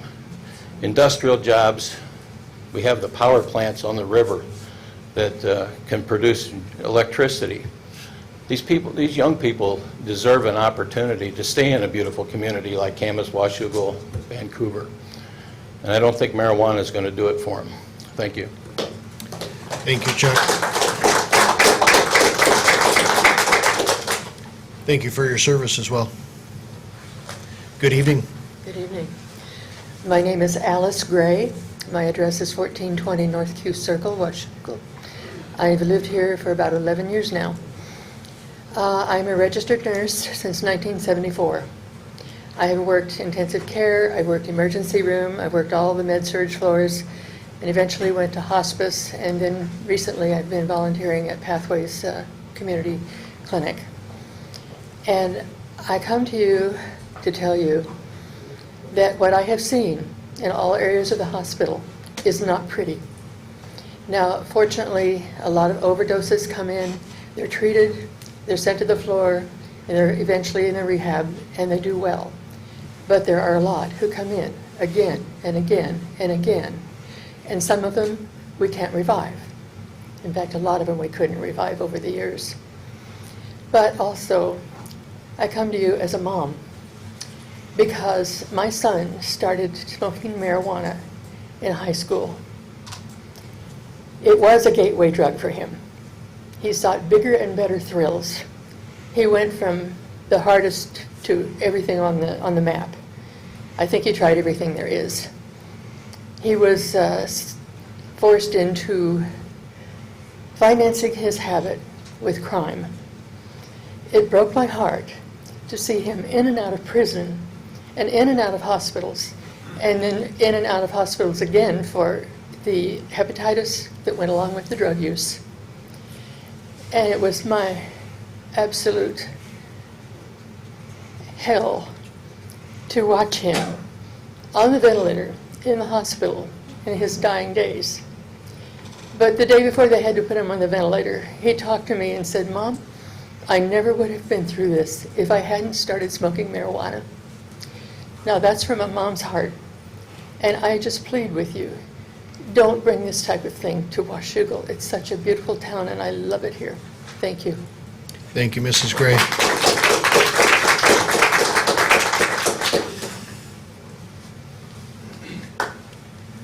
Good evening, Michelle. Good evening. My name is Michelle Medeiros. I live at 31824 Northeast 9th Street in Washougal, and I have 3 quick points to make. In 1997, I was lucky enough to have my husband say, "Hey, Michelle, let's go look at this really cute little town called Washougal." We were newly married, well, we had been married a few years, and wanted to really find some roots to put down. And long story short, we fell in love with this place. It just had a positive vibe about it. It really felt like the kind of place you wanted to grow a family. And it has been that way. We have 2 children, almost 13 and 16, and it has been a wonderful community for us. I cannot say that that would be true if we drove through on that day seeing a number of pot shops, basically. It just doesn't give a community a positive vibe. Good, bad, or indifferent, That's not the kind of feeling that a lot of young professionals have when they want to find a place, a safe, healthy community to grow their family. I would like to keep it that way. I would like to keep those kind of businesses out of our town. Secondly, as a professional, I'm a school counselor. I actually am employed by Washougal School District, and I have seen the change in attitudes from our youth since the law was passed. They don't think marijuana is dangerous. It is available. The black market's always there, that's true. But when you put up more availability, it's the access. It's going to be there. Are they going to be able to walk in and legally buy it? No. But it's going to be there. Our youth are important. People gave lots and lots of statistics about that, so I won't repeat those things. But I strongly believe as a professional and as a person, as a mom, that it does affect our youth to have those kind of businesses prevalent. Thirdly, I know that well, I don't know it, but it's my impression that our city is really working hard to just further develop as a positive city, as a city with opportunities, and to draw families and tourism, and we just live in a wonderful place, and I think this would be taking us steps backwards. I think it would not give this lovely, beautiful town what we want people to see in Washougal. You know, as a side note, we were recently on a family vacation in another part of Washington, and we would drive through these small little towns that would have 2 and 3 pot shops, and we were just like, glad we don't live here. So please continue the ban. Thank you. Thank you, Michelle.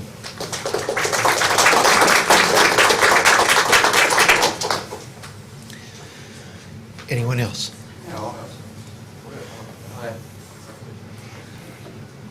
Good evening. Hello. Okay, so I'm Scott Anderson. I live at 2228 38th Court, and I am against the sale of recreational marijuana. So the law says that you have to be 21 to buy. I can pull up my Instagram and I can show you 3 people whose grades have gone down and 2 people have dropped out of school because their brother went in and bought pot for them at a legal store. 2 of them have dropped out of high school. 2 of them will have a hard time finding a job and will have a hard time having any type of good future. I have some family. No. Okay. So people are also saying, well, the black market is still there. And it's always going to be there, I feel like. It's there for alcohol, too. It's easy to get moonshine from other people. It's easy to get other alcoholic beverages from older people. It's the same with marijuana. And that's not good for a community. You don't want to live in a community where it's easy to get access for things that aren't going to better anything. People that are saying marijuana gets jobs, yes it does. It gets jobs for 5 people who are going to spend that money on more weed. Congratulations. This is our community and this is our future, and we don't want to ruin that. These are my friends and family, and I don't want to see their lives get worse. Thank you. Thank you.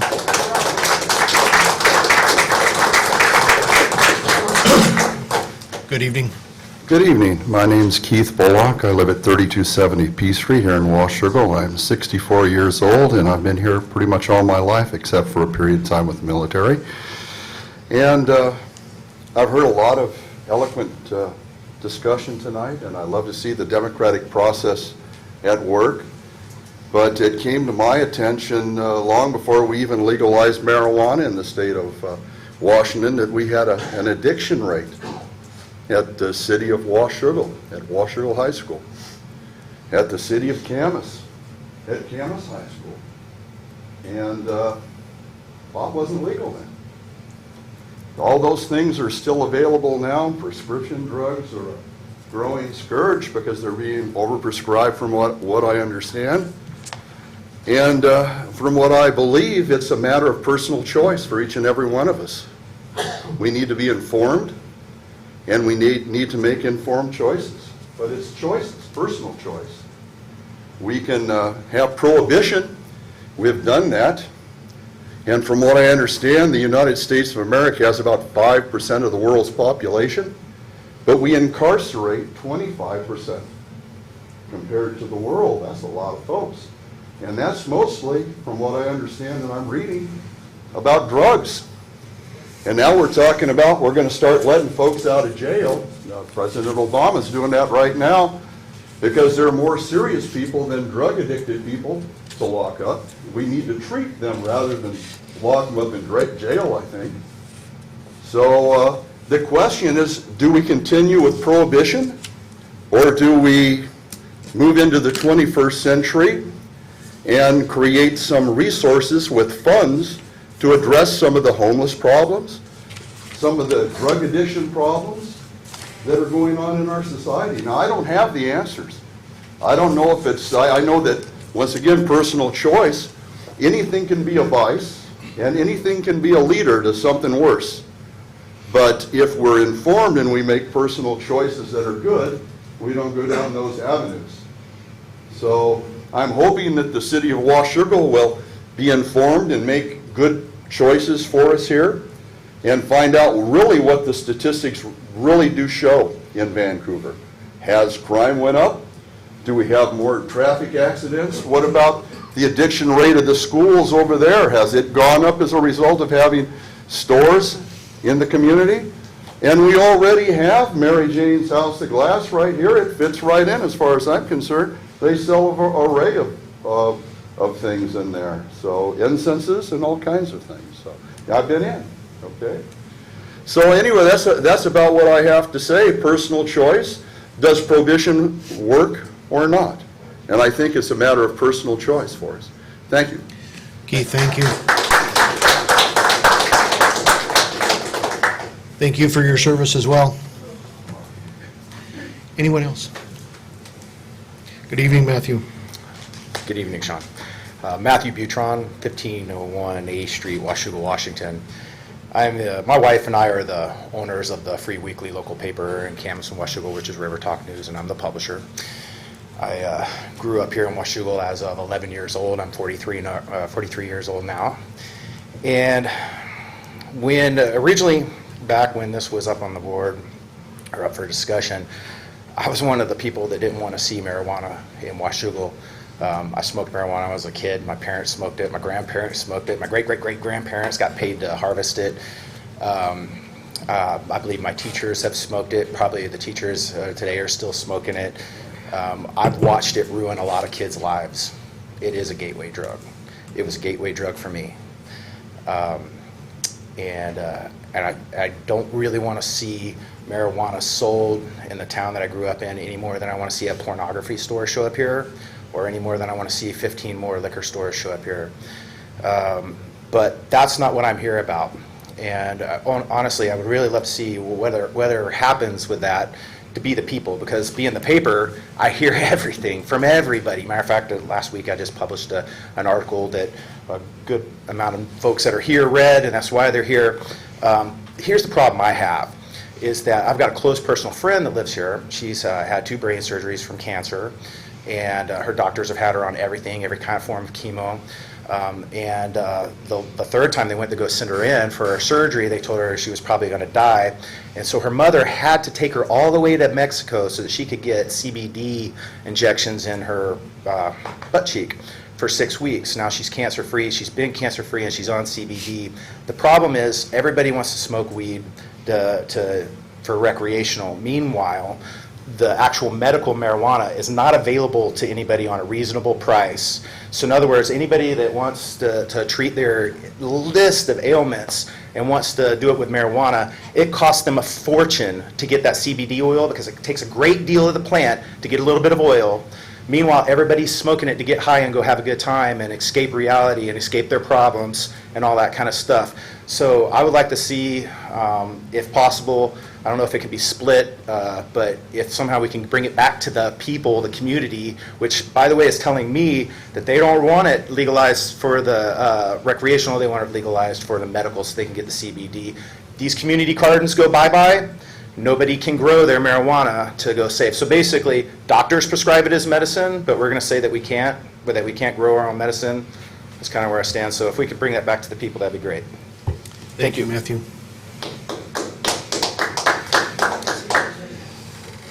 Anyone else that would like to comment on the issue?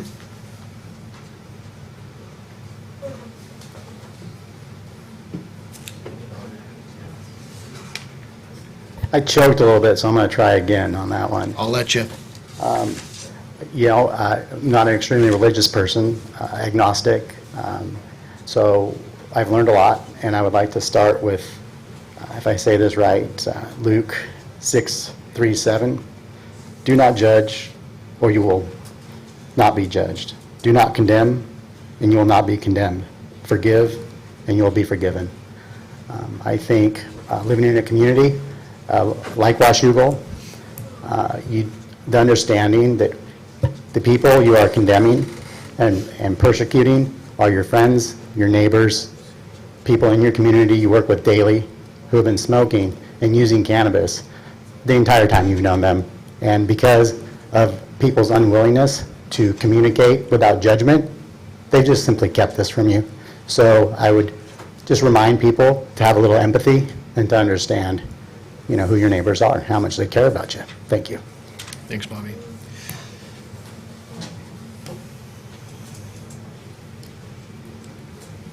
Good evening.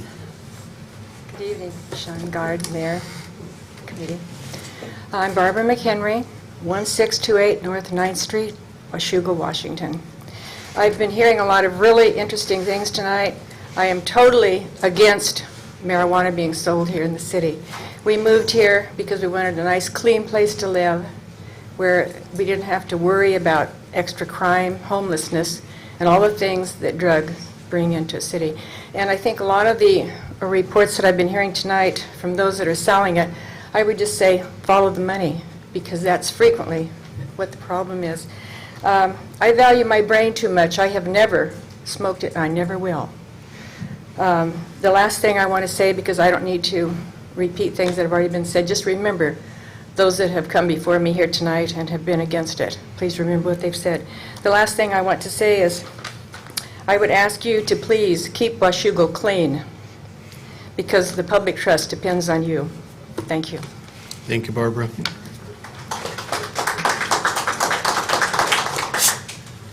Is there anyone else that hasn't spoken that would like to? Good evening. This is not my forte. That's okay. My name is Eileen Morgan, and I live in Camas, Washington, 130 Southeast Weir Street.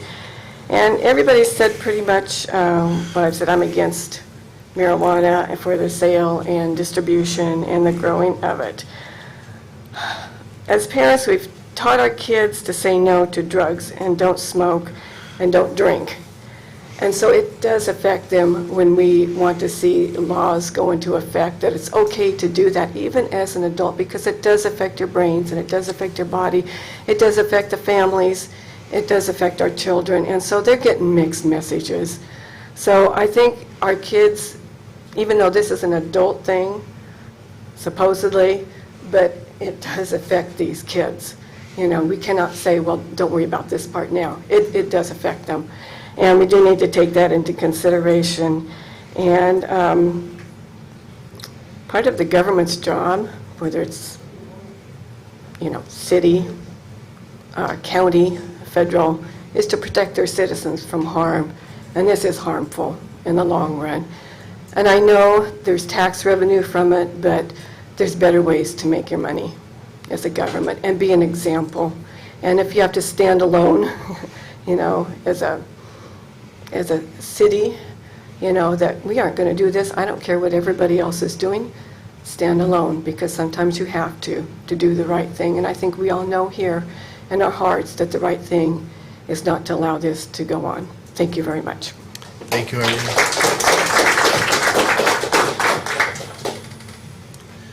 Last call. Good evening. Good evening. My name is Lisa Bennett. I live at 3671 Z Street in Washougal. Wasn't going to speak. I would like to see the prohibition continue. I think that people that need it medically, that rely on it medically, have opportunities to acquire it without having to get it in Washougal. And so it's not keeping them from getting their medicine. It's just we can't buy everything that's produced in the state in Washougal. We have to go into Vancouver for a number of things. just as a matter of course. So I don't think it's singling people out that way. I work with children, I work with high school students, and I see the effects of the ones that get it, and they get it from their parents. Just like they would alcohol or other things, cigarettes, regular cigarettes, they snitch them from their parents, and the ease of access potentially could be their opportunity. And I also would ask, both sides have asked you to look at the statistics, and everyone can throw numbers and make numbers say what you want them to say. So look very discerningly at the statistics that are out there, and I encourage you to look at the law enforcement stats that are out there. I wish there were some law enforcement and some other medical individuals here to represent what they see in a day-to-day basis in their jobs, to let you know what is and isn't happening, especially in the cities that have allowed the sales. And I just commend the people that have spoken tonight on both sides of the issue, and I just thank you for taking the time to hear us all. Thank you. Thank you, Lisa.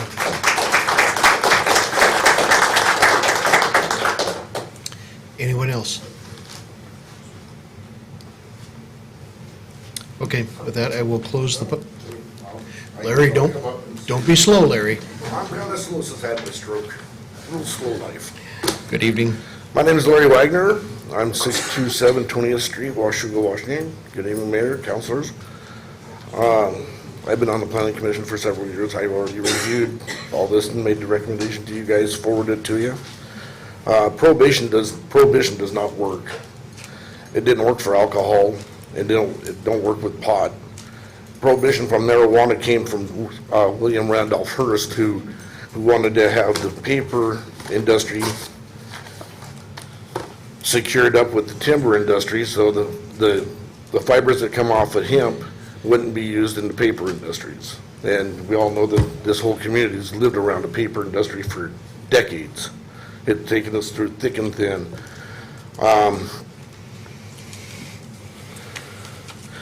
I've toured a couple of places on my own since this come up, and I've been pretty impressed on how they sell this stuff in the stores. I'm not a user myself, never have been, but the way they run their shop and conduct their business is impressive. I went down and looked at how they blow the glass down here in the port, and that was pretty impressive also, very well regulated and ran. Like I say, I'm not a user. I am a stroke survivor. My wife has got chronic pain, goes to a pain clinic. I think that if this was regulated by the liquor board like it always is, and regulated and controlled, I think that as an adult, everybody should have their own free choice to do what they want. Alcohol is readily available anywhere you go, like they have stated earlier. As far as traffic accidents being caused by marijuana, I've been in emergency services for over 20 years, and I can't recall any MVA where somebody was killed or killed somebody else that somebody was just high on pot. They may have been high on pot and meth or heroin or anything else. I've seen that. I've never seen anybody just high on marijuana. I think adults should have the right to choose for themselves, the same as cigarettes, alcohol, gambling. It's all regulated. This should be regulated. Crimes aren't going to increase anymore because somebody's selling pot in a store that's tucked away somewhere off the main drag. North Bonneville, the city of North Bonneville runs their own store. And who are we to tell people what to do? I'd like to see it regulated rather than dealing on the corner. And many of you know my brother, or knew my brother, who's deceased now. He smoked dope all the time. He was a lobbyist for the union and was very politically involved. And alcohol got him. It wasn't the pot. And he ran for sheriff and everything else around this community. He was very involved. You all probably know him. And it was alcohol that got him, not the marijuana. So, thank you. Thank you, Larry.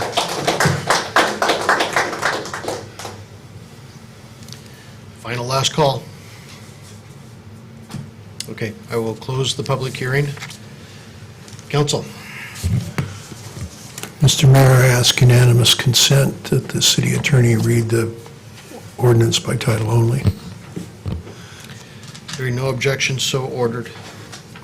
An ordinance amending portions of Washougal Municipal Code Title 18 zoning regarding medical marijuana cooperatives and recreational marijuana producers, processors, and retailers in the city of Washougal. Mr. Mayor, I move that we pass, post, and publish the ordinance in the usual manner.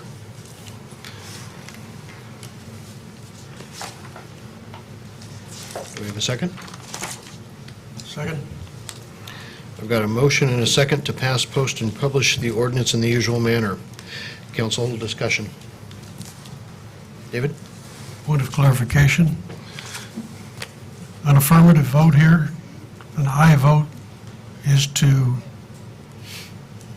ban marijuana from the city of Washougal? Correct. Thank you. Paul?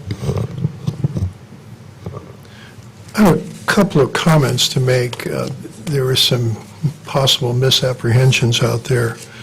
A ban in Washougal does not create a black market. People can still go to Vancouver or across the river to Oregon. We cannot make possession or use of marijuana illegal in Washougal. That's a matter of state law. No matter what we do here, possession and use, both medical and recreational, will continue to be legal within Washougal. All we can do is to not allow the production, processing, and retail sale within the city limits. That's the limit of our scope of action. And then one other thing is, when we say permanent, that's not exactly true. It's permanent only until this council or a future council repeals this ban. We're not allowed under the law to proscribe or otherwise dictate the actions of a future council. In other words, we cannot permanently ban. Any council can change it. That's it. Thank you. Any other questions, comments? Brent? I cannot support this ordinance as written. When I was a teenager, I opposed drug use. I was absolutely against it. But then I got educated. Maybe that's my problem. But I went to school and studied economics and government. And I learned that there is something called unintended consequences. Quite frequently, when we adopt a law with an intent to do something, it's not the same, and the intent does not equal the result. And I have to disagree with my colleague, Mr. Greenlee, that I believe that if we do not allow legal retail sales in this community, that it will promote probably a mini black market in Washougal. And what that would result in is they don't ask for IDs in the black market. There's no control. 16-year-olds, 15-year-olds, 14-year-olds can get the stuff. And I don't think that's a good thing. And what about another unintended consequence of people having to drive to Vancouver to buy their marijuana, and they might be tempted to consume it on the way back? Does that put the public more at risk for this? We may think we're doing the right thing for our children and for public safety, but we don't really know. The connection between these sad stories, and my heart breaks for these children, and allowing a legal retail marijuana store in Washougal, I don't see the connection made, because these things all happened before we had a legal retail marijuana store, or before even marijuana was legal in the state of Washington. Finally, well, not finally, but as a professional matter for me, I'm a land use lawyer, and we should be considering land use impacts in this ordinance, not debating the merits of drug use or non-drug use or legalization of marijuana. And I heard almost nothing on a land use impact. What's the effect of the location of a marijuana shop would have on adjoining land uses, on traffic, transportation, public services? There was nothing about that except for a comment from Mr. Radham, I believe, who talked about marijuana, some of the environmental impacts, which kind of got into the area, followed by a quick response from Mr. Renton from Pacific County.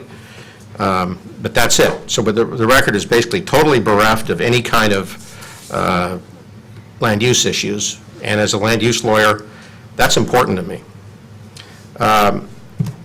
Vancouver's experience. Someone was asking a question of what Vancouver's experience has been with this, and as some of you know, I work for the City of Vancouver, and Vancouver just revised its marijuana ordinance. And the comments I've gotten from city staff in Vancouver is that it hasn't really been much of a problem except for one thing, and that's parking at Main Street, marijuana on Main Street, because of the high turnover, because people can't consume it on site, so they go in and they park and block people's driveways to go in and get their stuff and leave quickly, and so that's created a neighborhood inconvenience. That's a land use issue. That's something that we ought to look at. We haven't even thought about things like that in this. So that is, it hasn't been, other than that, a huge problem there. Revenue, to me, is just a tertiary issue. I don't see that as what's motivating me on this at all. Yeah, it's good to have it, but it's not. It's kind of been presented that we're just selling out for a little extra tax revenue. Well, that's absolutely not true, at least in my case. So with that, I did like the comments about consulting the people. It looks like our community is fairly closely divided on this issue, and that's consistent with what the vote was on I-502 back in 2012. It failed in Washougal by a margin of 28 votes out of 4,000 or 5,000 votes cast. And that's a pretty narrow defeat. And most of the national polls have showed support for legalizing marijuana increasing. So I suspect if that vote were taken again, it may not be the same. And so with that, I would like to propose some amendments to the ordinance, and I'll pass them out here. If I may go through them quickly. I changed some of the recitals to the draft ordinance. Well, to cut to the chase, I believe the council should put this matter to an advisory vote by the electorate of the city of Washougal in November of 2017. In the meantime, we extend the ban moratorium to January 31st, 2018, so the new council can evaluate how to apply the vote of the people.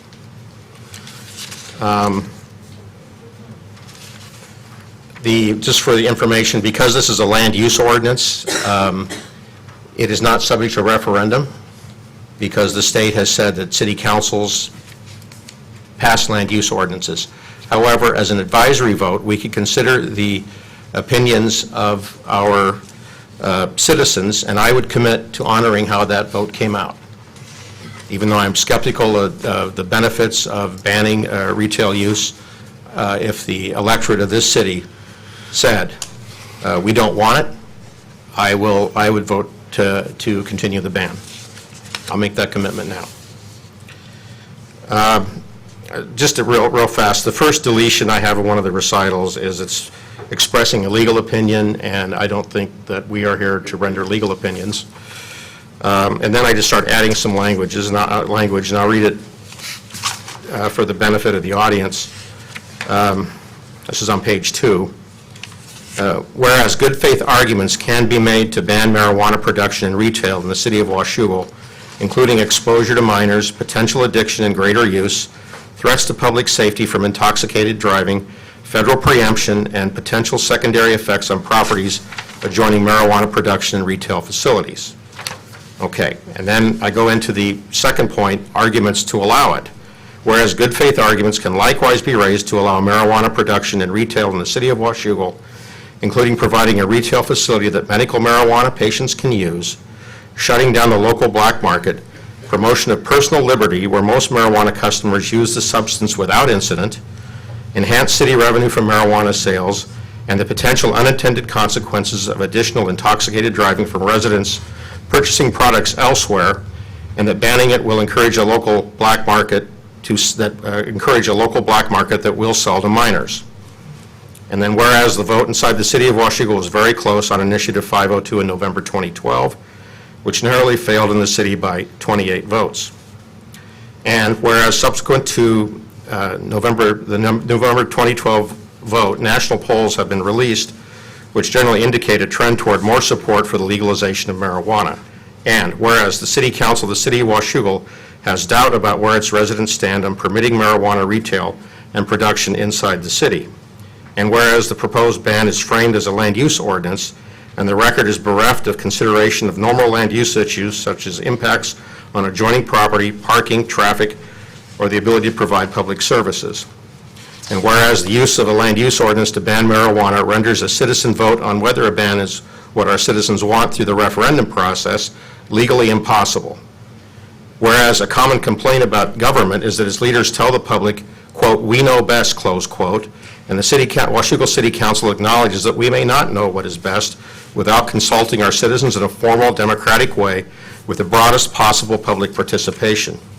And whereas the City Council of the City of Washougal determines to extend the ban until after a public advisory vote can occur in November 2017 on whether the ban should remain in place.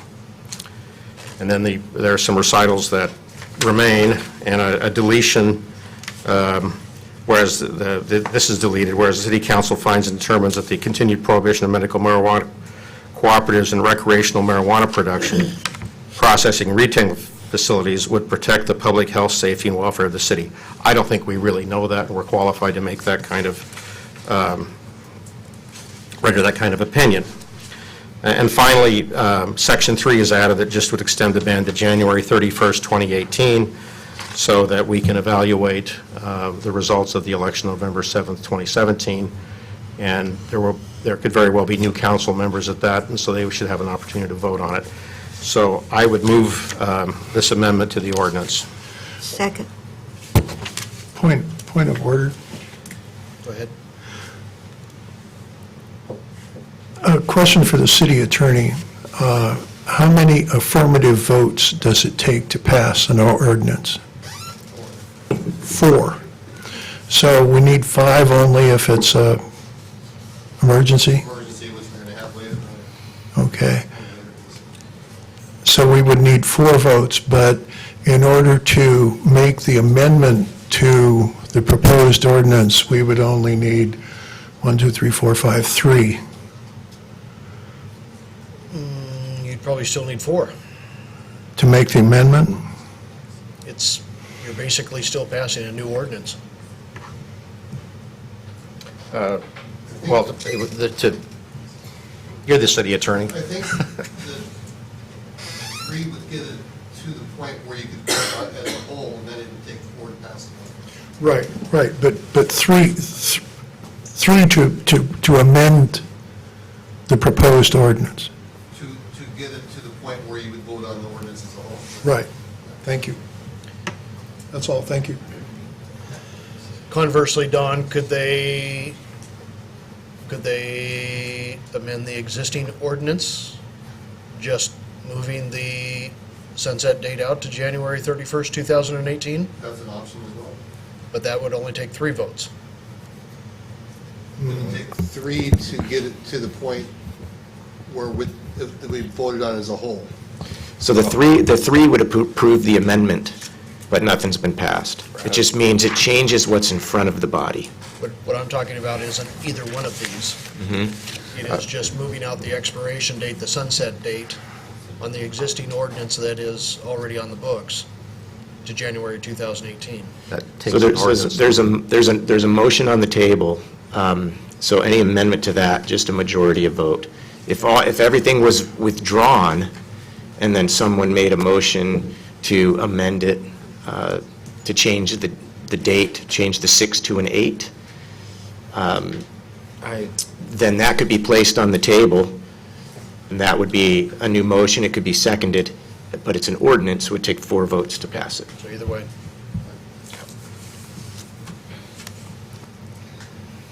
So I've got a motion and a second for the amendments. I believe, Brent, it would be correct to say that your amendment is Exhibit B. Is the Exhibit B I passed out, yes. Correct. This was, I forgot to delete that. This is, Mitch emailed me a draft, and the other thing that we would need to clarify. Oh, you're C. Right. The other thing that we need to clarify is, Mitch did not send me a copy of the new ordinance, and the footnote that has the deletion, that has the strikeout in it, striking out the date of September 1st, 2016, would need to be changed, instead of being as just simple strikeout, changed to January 31st, 2018, to be consistent with my motion, and I hope that's okay with the second. Yes, that's understood. Yeah. Okay, so any further council discussion on the amendment, which is to basically adopt and bring forth Exhibit C? Paul? Question, if this amendment passes, in other words, we're voting on the amended motion, would you support that? Yes. Thank you. Joyce? One of the reoccurring themes I heard from several people here this evening was a vote from the people of Washougal, the citizenry, having a chance to voice their opinion. I think that's important. So I'm totally in support of an advisory vote so that the city as a whole can vote. And then we know, and we're not pre-guessing what the city really does want. Dave? Council was elected by the residents of this city to make decisions. It's time to take responsibility and make a decision. It is time to follow the old firing range sequence familiar to all who served in the military, and I've seen that some of the members of the audience here tonight have served, as have I. The old sequence is ready, aim, fire. Instead, we're being asked to continuously take aim, but not to fire. It sounds like this: ready, aim, aim, aim, aim. You never get to fire. Anybody that's been in the military think that's going to work? It's not going to do the job. This is a delaying tactic. We've talked this issue to death. Let's vote. Thank you, Mr. Mayor. Can I ask Mr. Councilmember, if this amendment doesn't get added to the ordinance, I won't vote for I've already stated that I won't vote for the ordinance that has been presented from staff, and I don't believe Councilmember Lindsay will either. It takes 4 votes to pass an ordinance, so there would be nothing passed. The ban would expire on September 1st, and it would be freely allowed. That is one of the issues. Dan? I will be voting against the amendment. Sorry, Brent. Nice maneuver, but I don't want to go there. No, It's not a nice maneuver. Just to clarify, Brent's correct. I know. If the vote ends up 3-2, whatever it happened to be, there's not 4 votes on one side or the other, there's no action. If there's no action, there is action on September 1st. The ban will run out, and the uses would be allowed. Barring a special meeting between now and then, that you've got a majority of the council still here, we've got a quorum, and you've got enough to come up with something that's that's more than 3 votes.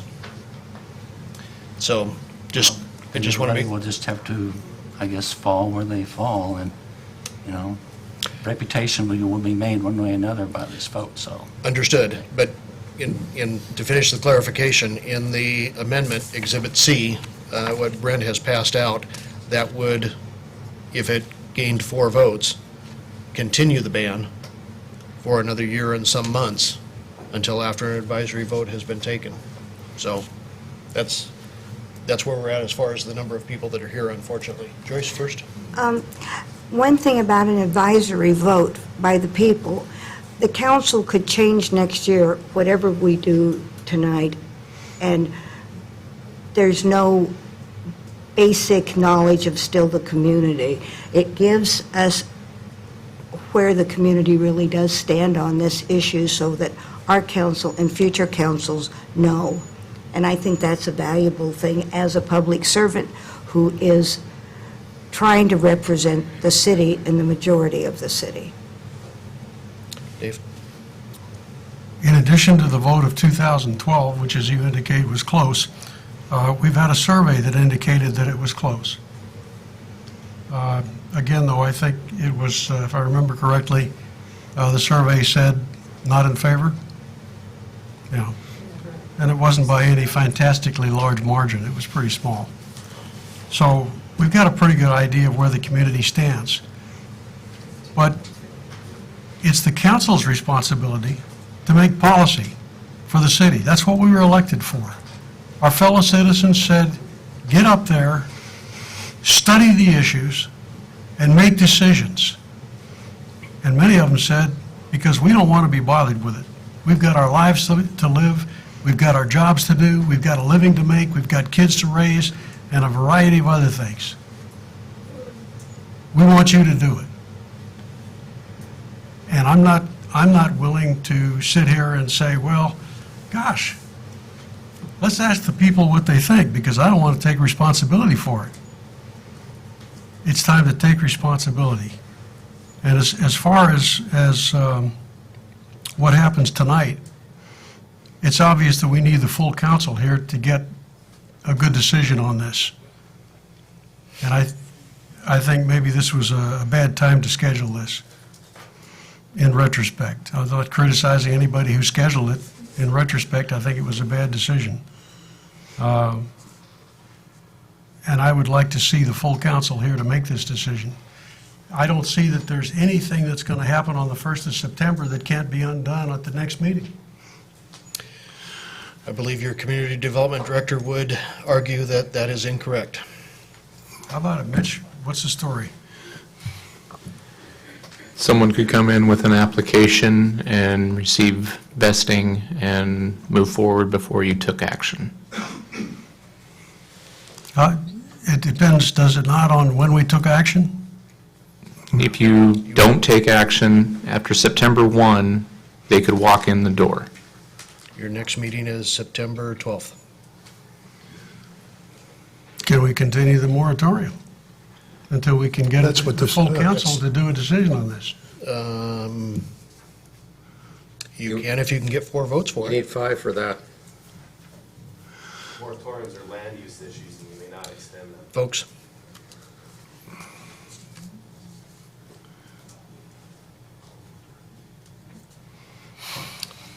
Point taken. We don't have a moratorium in place. It's banned right now.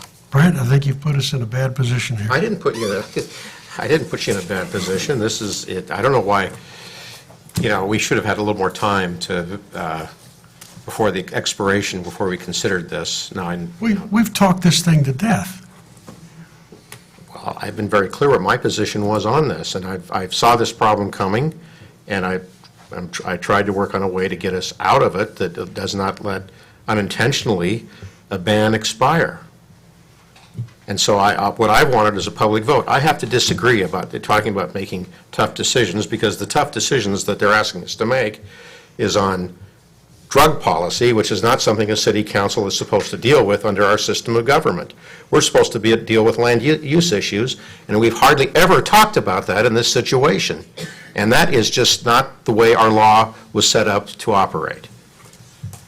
No, we disagree on that, and we have similar predilections in terms of libertarian values, but on this particular issue, we disagree. Paul? Couple of comments. This amendment, if we vote for the amendment, it continues the ban until the 31st of January 18. There will be a new city council elected in November of 17. which means though these discussions will take place all over again. Well, but it means that the new city council is the one that will make the decision, and that there will in fact be a vote of the people as part of that. The second thing I would say is, while I understand most of what you say about it's our job to make decisions, I have a real problem with your metaphor of ready, aim, fire. We're not shooting at paper targets. This is much more complicated, with much more in the way of consequences than hitting or missing a paper target. Now, you take a lot more from the metaphor than I do. And it deserves careful consideration. By accepting this amendment and passing this new or amended ordinance, it also means that the full council will be at the table for the next consideration, and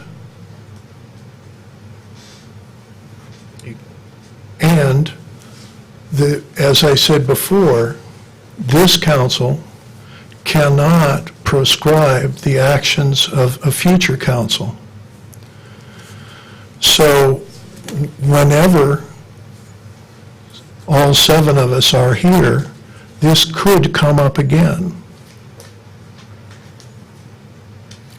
All right. Just a point of clarification, we never know at a given time how many council members you're ever Right. going to have here. Right. You know, I've heard a couple of comments on timing. You know, we've got council meeting agendas that are already penciled in out through the end of this year and workshops for your topics. We didn't know until 2 weeks ago that even one member, let alone 2 members of this council, weren't going to be here this evening. So just a note of, if you ever have those vacations planned well out, let us know, because it can come back to us all. Dave? I propose to bring this to the full council between now and the 1st of September in a special meeting. Okay, at the moment, again, we're on the amendment known, that I've got marked up as Exhibit C. I've got a motion and a second to adopt those amendments. So any other questions or comments concerning the amendment itself? And again, the amendment itself is one that would continue the ban through January 31, 2018, and calls for a public vote through the ballot box in November of 17. With all due respect, it says can, not will, on a public vote. Point taken. Dave? Point of clarification, Yes.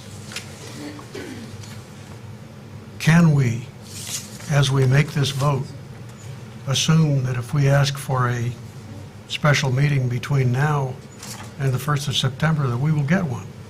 Because that weighs on the decision that we're about to make. Good, you could still call a special meeting as well and readdress the issue itself. Don, would that take a whole nother public hearing and public notice? You'd have to have a public hearing. But again, But it's somewhat of a moot point, because if you adopt this, the ban is in place until January 31st of 2018. You could call a special meeting in 6 weeks, you could call it in 6 months. exactly. And a new council will make the decision.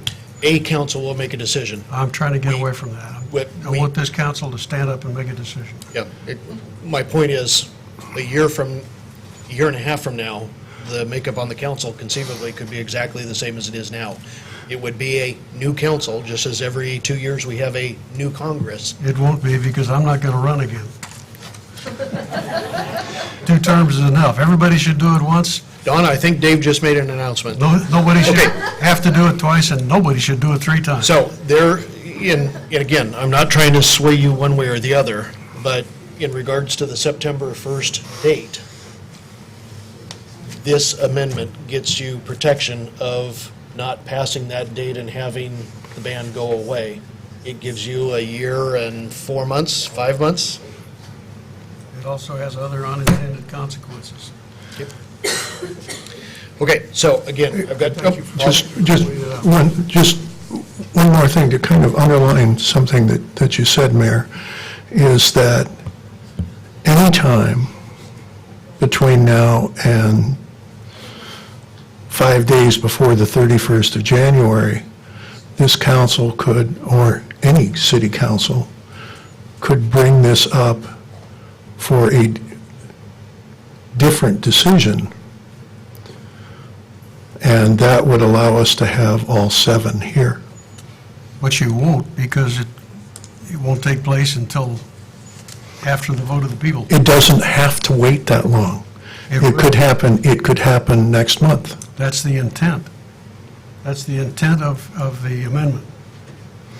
That may be true, but that's, as a matter of law, again, I would just caution the council, things about 5 days make me nervous, because at that point, you're into an emergency ordinance. Now you need even more votes in order to pass it. exactly true. Yeah, Timing is everything.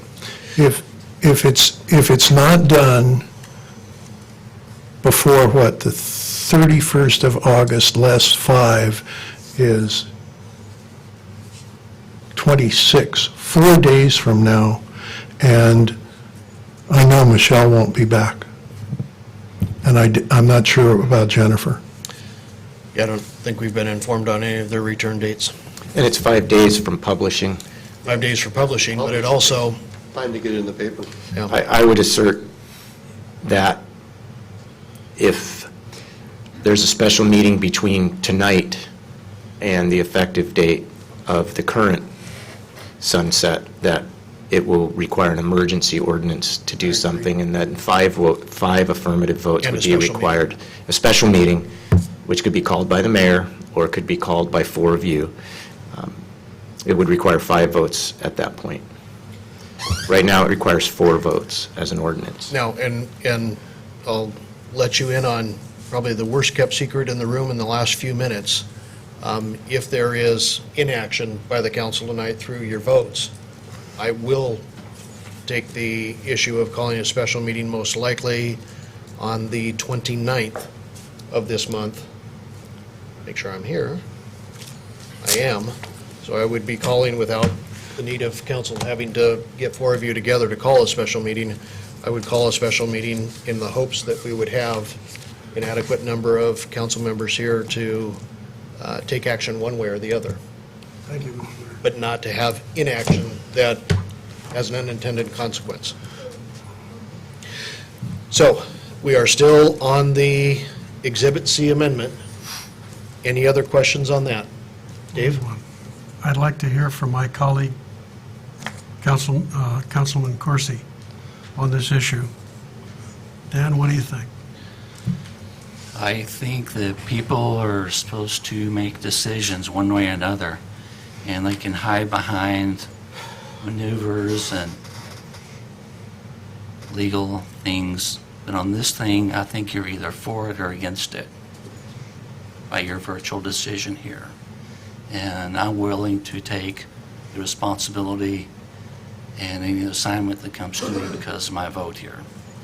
And I believe it's not in the best interest of our community to have the processing of marijuana here in our community. And so I just will not vote for it, period. And I'll take that up or down. I'd like to, sometimes with all, candor, I think people try to set up a process that ends up with the result they want. And I've heard my colleagues here on the council talk about let's have a, public vote on a tax increase. We need to have public votes on that. We need to have public votes on the CRC before we get involved in that. And then when they think they have a different outcome based upon not submitting it to the public, they suddenly say it's time for us to step up and make the tough decisions and let's just vote for this.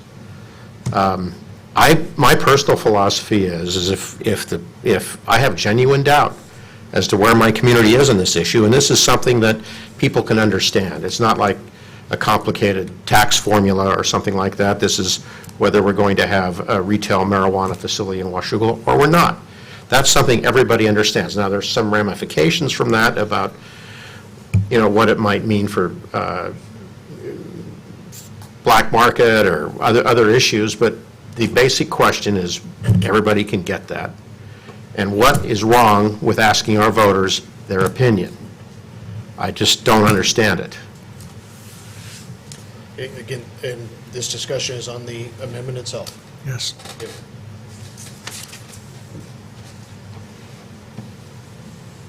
I had the honor of leading a study for the Little Hoover Commission in California, for which I worked as a project manager. It was a year-long study. It was about drugs and alcohol, drug and alcohol treatment.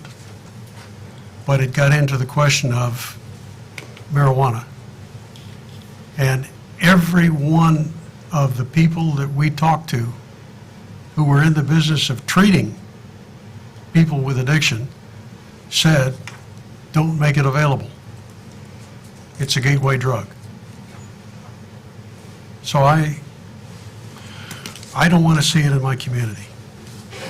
I've seen it in the military. I served more than 20 years in the military, in the infantry. That's where drugs predominate. I saw it in my community in various places. I've lived all over the country. I've lived all over the world. I've seen the effects of addiction. I wrote the book on it for the Little Hoover Commission. And I sold it to a very skeptical commission composed of very liberal people who didn't like what I was saying. And I sold it to them. And they voted to approve the study as written, with minor changes. But basically, it focused on treatment as opposed to punishment. And I think that's a good idea. So I don't come here tonight as somebody with a bias. I come here tonight as somebody who spent a year of his life studying this problem, consulting with hundreds of people in law enforcement, in the medical community, in the treatment community, and people who were addicted and beat it, and people who were addicted and did not beat it. We talked to all of them. So I don't come here as an expert, but I come with someone experienced with the issue, and that's why I want to see a decision made, and made soon. Thank you, Mr. Mayor. Paul? I lived in New York State for a number of years. The Motor Vehicle Department and the state police ran a campaign where they said, right of way, don't be dead right. Let's not be dead right here.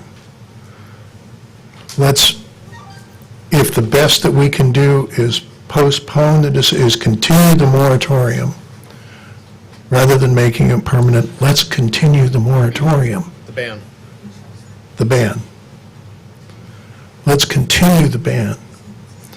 If that's all we can get done, that's all we can get done.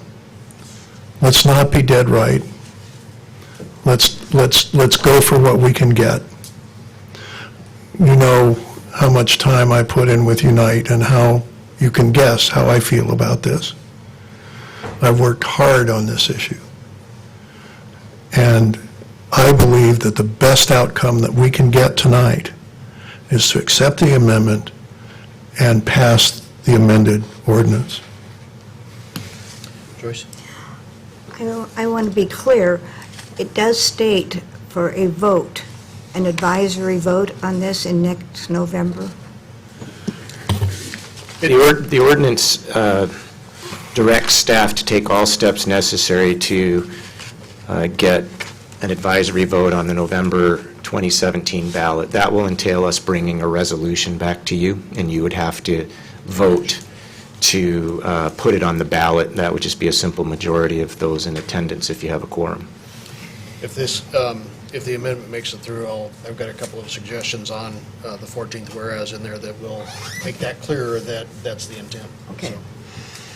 Okay, again, I've got a motion in a second for the amendment described as Exhibit C. Dave, did you have?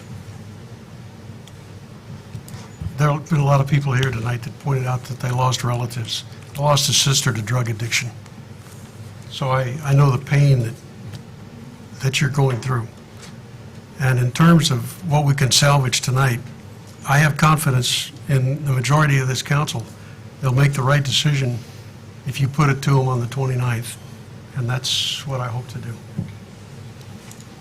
Okay. So I'll be voting against this. Any other questions, comments? Okay, I've got a motion and a second to amend the ordinance with the document that we have as Exhibit C. All those in favor? Aye. Opposed? No. Nay. Nay. Got 3-2. That motion passes. Mr. Mayor, request a roll call vote. Rose, could you do a roll call vote, please? Councilmember Boger? Yes. Councilmember Greenlee? Aye. Councilmember Lindsay? Yes. Councilmember Shoemaker? No. Councilmember Corsi? Nay. Okay, again, it's a 3-2 vote. The amendment passes, which now would take a separate motion and a second in order to enact the amended ordinance. My suggestion on the whereas of number 14, which is on page 3, the third one down,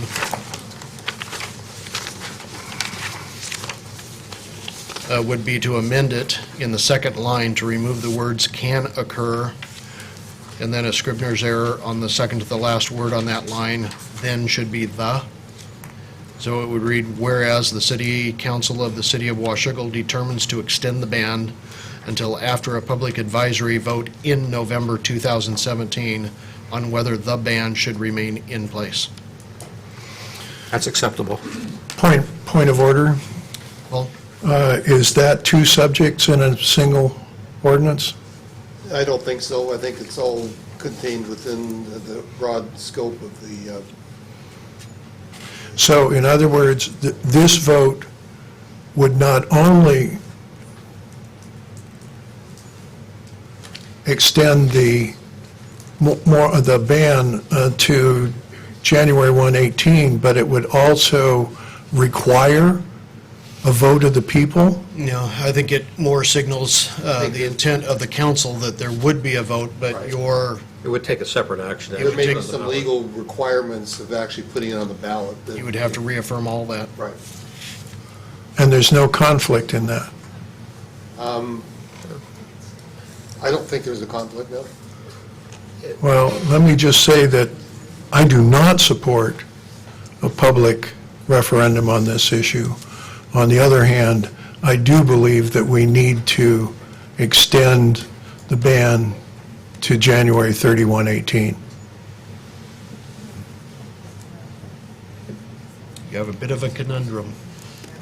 And just to clarify, we don't need another motion. The original motion is on the table, but we do need 4 votes. Correct. Sorry, Mr. Mayor, I'm not sure where we are. The last motion, The motion carried, so the amendment is in play, and your next vote, as long as nobody withdraws motions and seconds, is to adopt the ordinance as amended. But it would take 4 votes. It would take 4 votes in order to do that. Paul? I just want to plead with my two council members, please, let's extend the ban. So I've got a motion and a second to pass, post, and publish the amended ordinance as corrected. Any further council discussion or questions?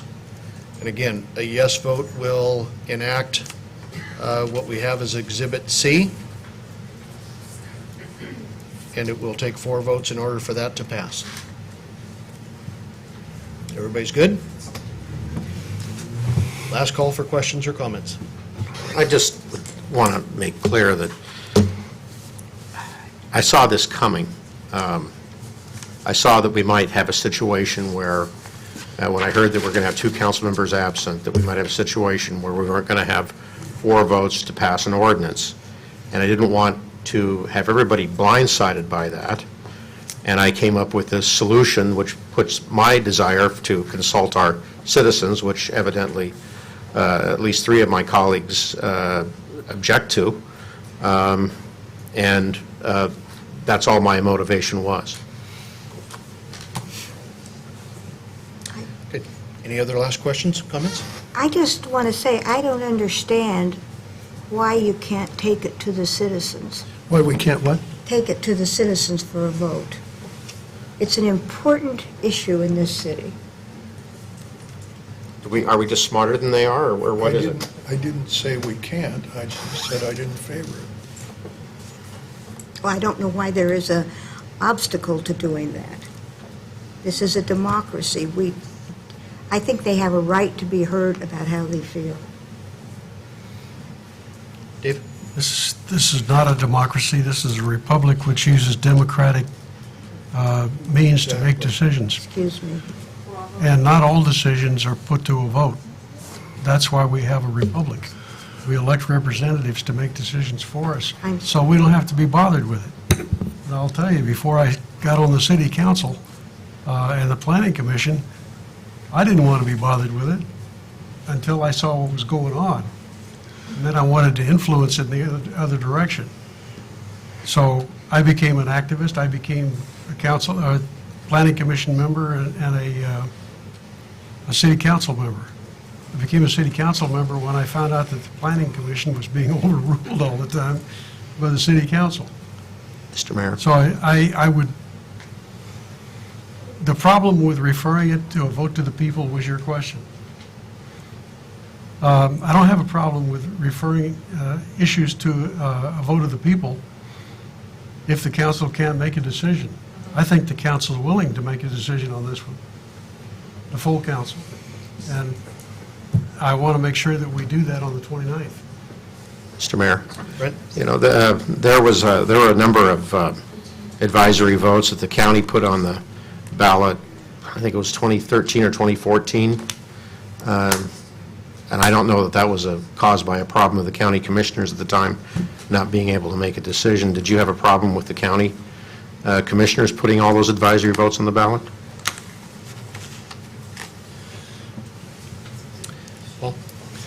I don't want to go into great detail, but to underline what Councilman Shoemaker said, we are a republic. And the Founding Fathers, when they wrote the Constitution, were very aware of the failures of the outcry democracy in Greece.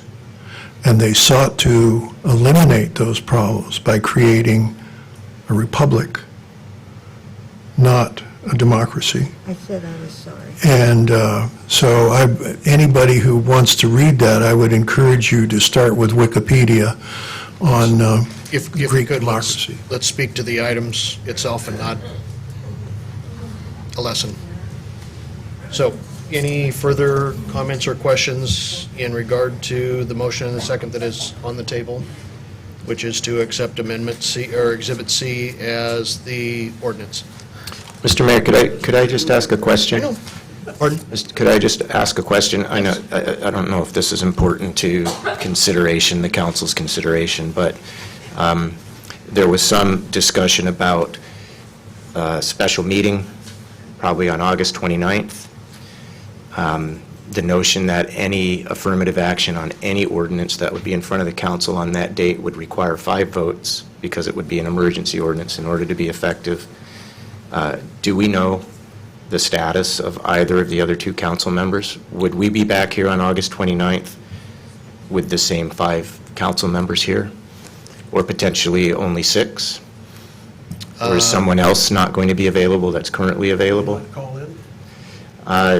Michelle didn't say how long her vacation was, or her reason for absence, just that she wouldn't be here this evening. And when I heard from Councilmember McDaniel, it was just that she wouldn't make tonight's meeting, that she was on a family vacation. So I don't know. I have no further information on your question either. I don't know what either of their travel schedules are. I assume everyone here is available on the 29th because I haven't heard anything that someone isn't. I do not know when they're returning or if they've got additional trips planned. Dave? If they don't return, the same option that's available tonight is available that night to continue the moratorium based on Councilman Boger's amendment. The ban? Ben, thank you. Yes, it's true, it would be available, but it would require 5 votes. I think you can count on us to Any other comments, questions? go with those three in that case. I've got a motion and a second to pass, post, and publish the ordinance as amended with Exhibit C as amended and corrected itself. All those in favor? Rose, could you call a roll call vote, please? Councilmember Boger, Yes. Councilmember Greenlee, Aye. Councilmember Lindsay, Yes, Councilmember Shoemaker, No, Councilmember Corsi. No. Motion fails. I want to thank everyone who has stuck it out here for the last going on 3 hours. I especially want to thank the young folks who were here to discuss the issue and have their words heard by us as well. So where we're at this point, with the motions that were made, the one motion that passed, the final motion that did not, basically right now there is no change to the ordinance as it's currently written. On September 1, the ban would go away. But I do have, and Dawn, here's your notice. I'll be calling a special meeting for Monday evening, August 29th at 7 p.m. in these chambers. Most likely, and this is up to the council, I will not continue the public hearing, so there won't necessarily be public testimony just on this one. And in the case of special meetings of the council, we've got a little bit different agendas that take part in that, and we can only discuss the items that are actually listed on the agenda that's published and the notice that's given. So couldn't tell you if it would be a long meeting or a short meeting, either one, but it's likely to only have one topic on it.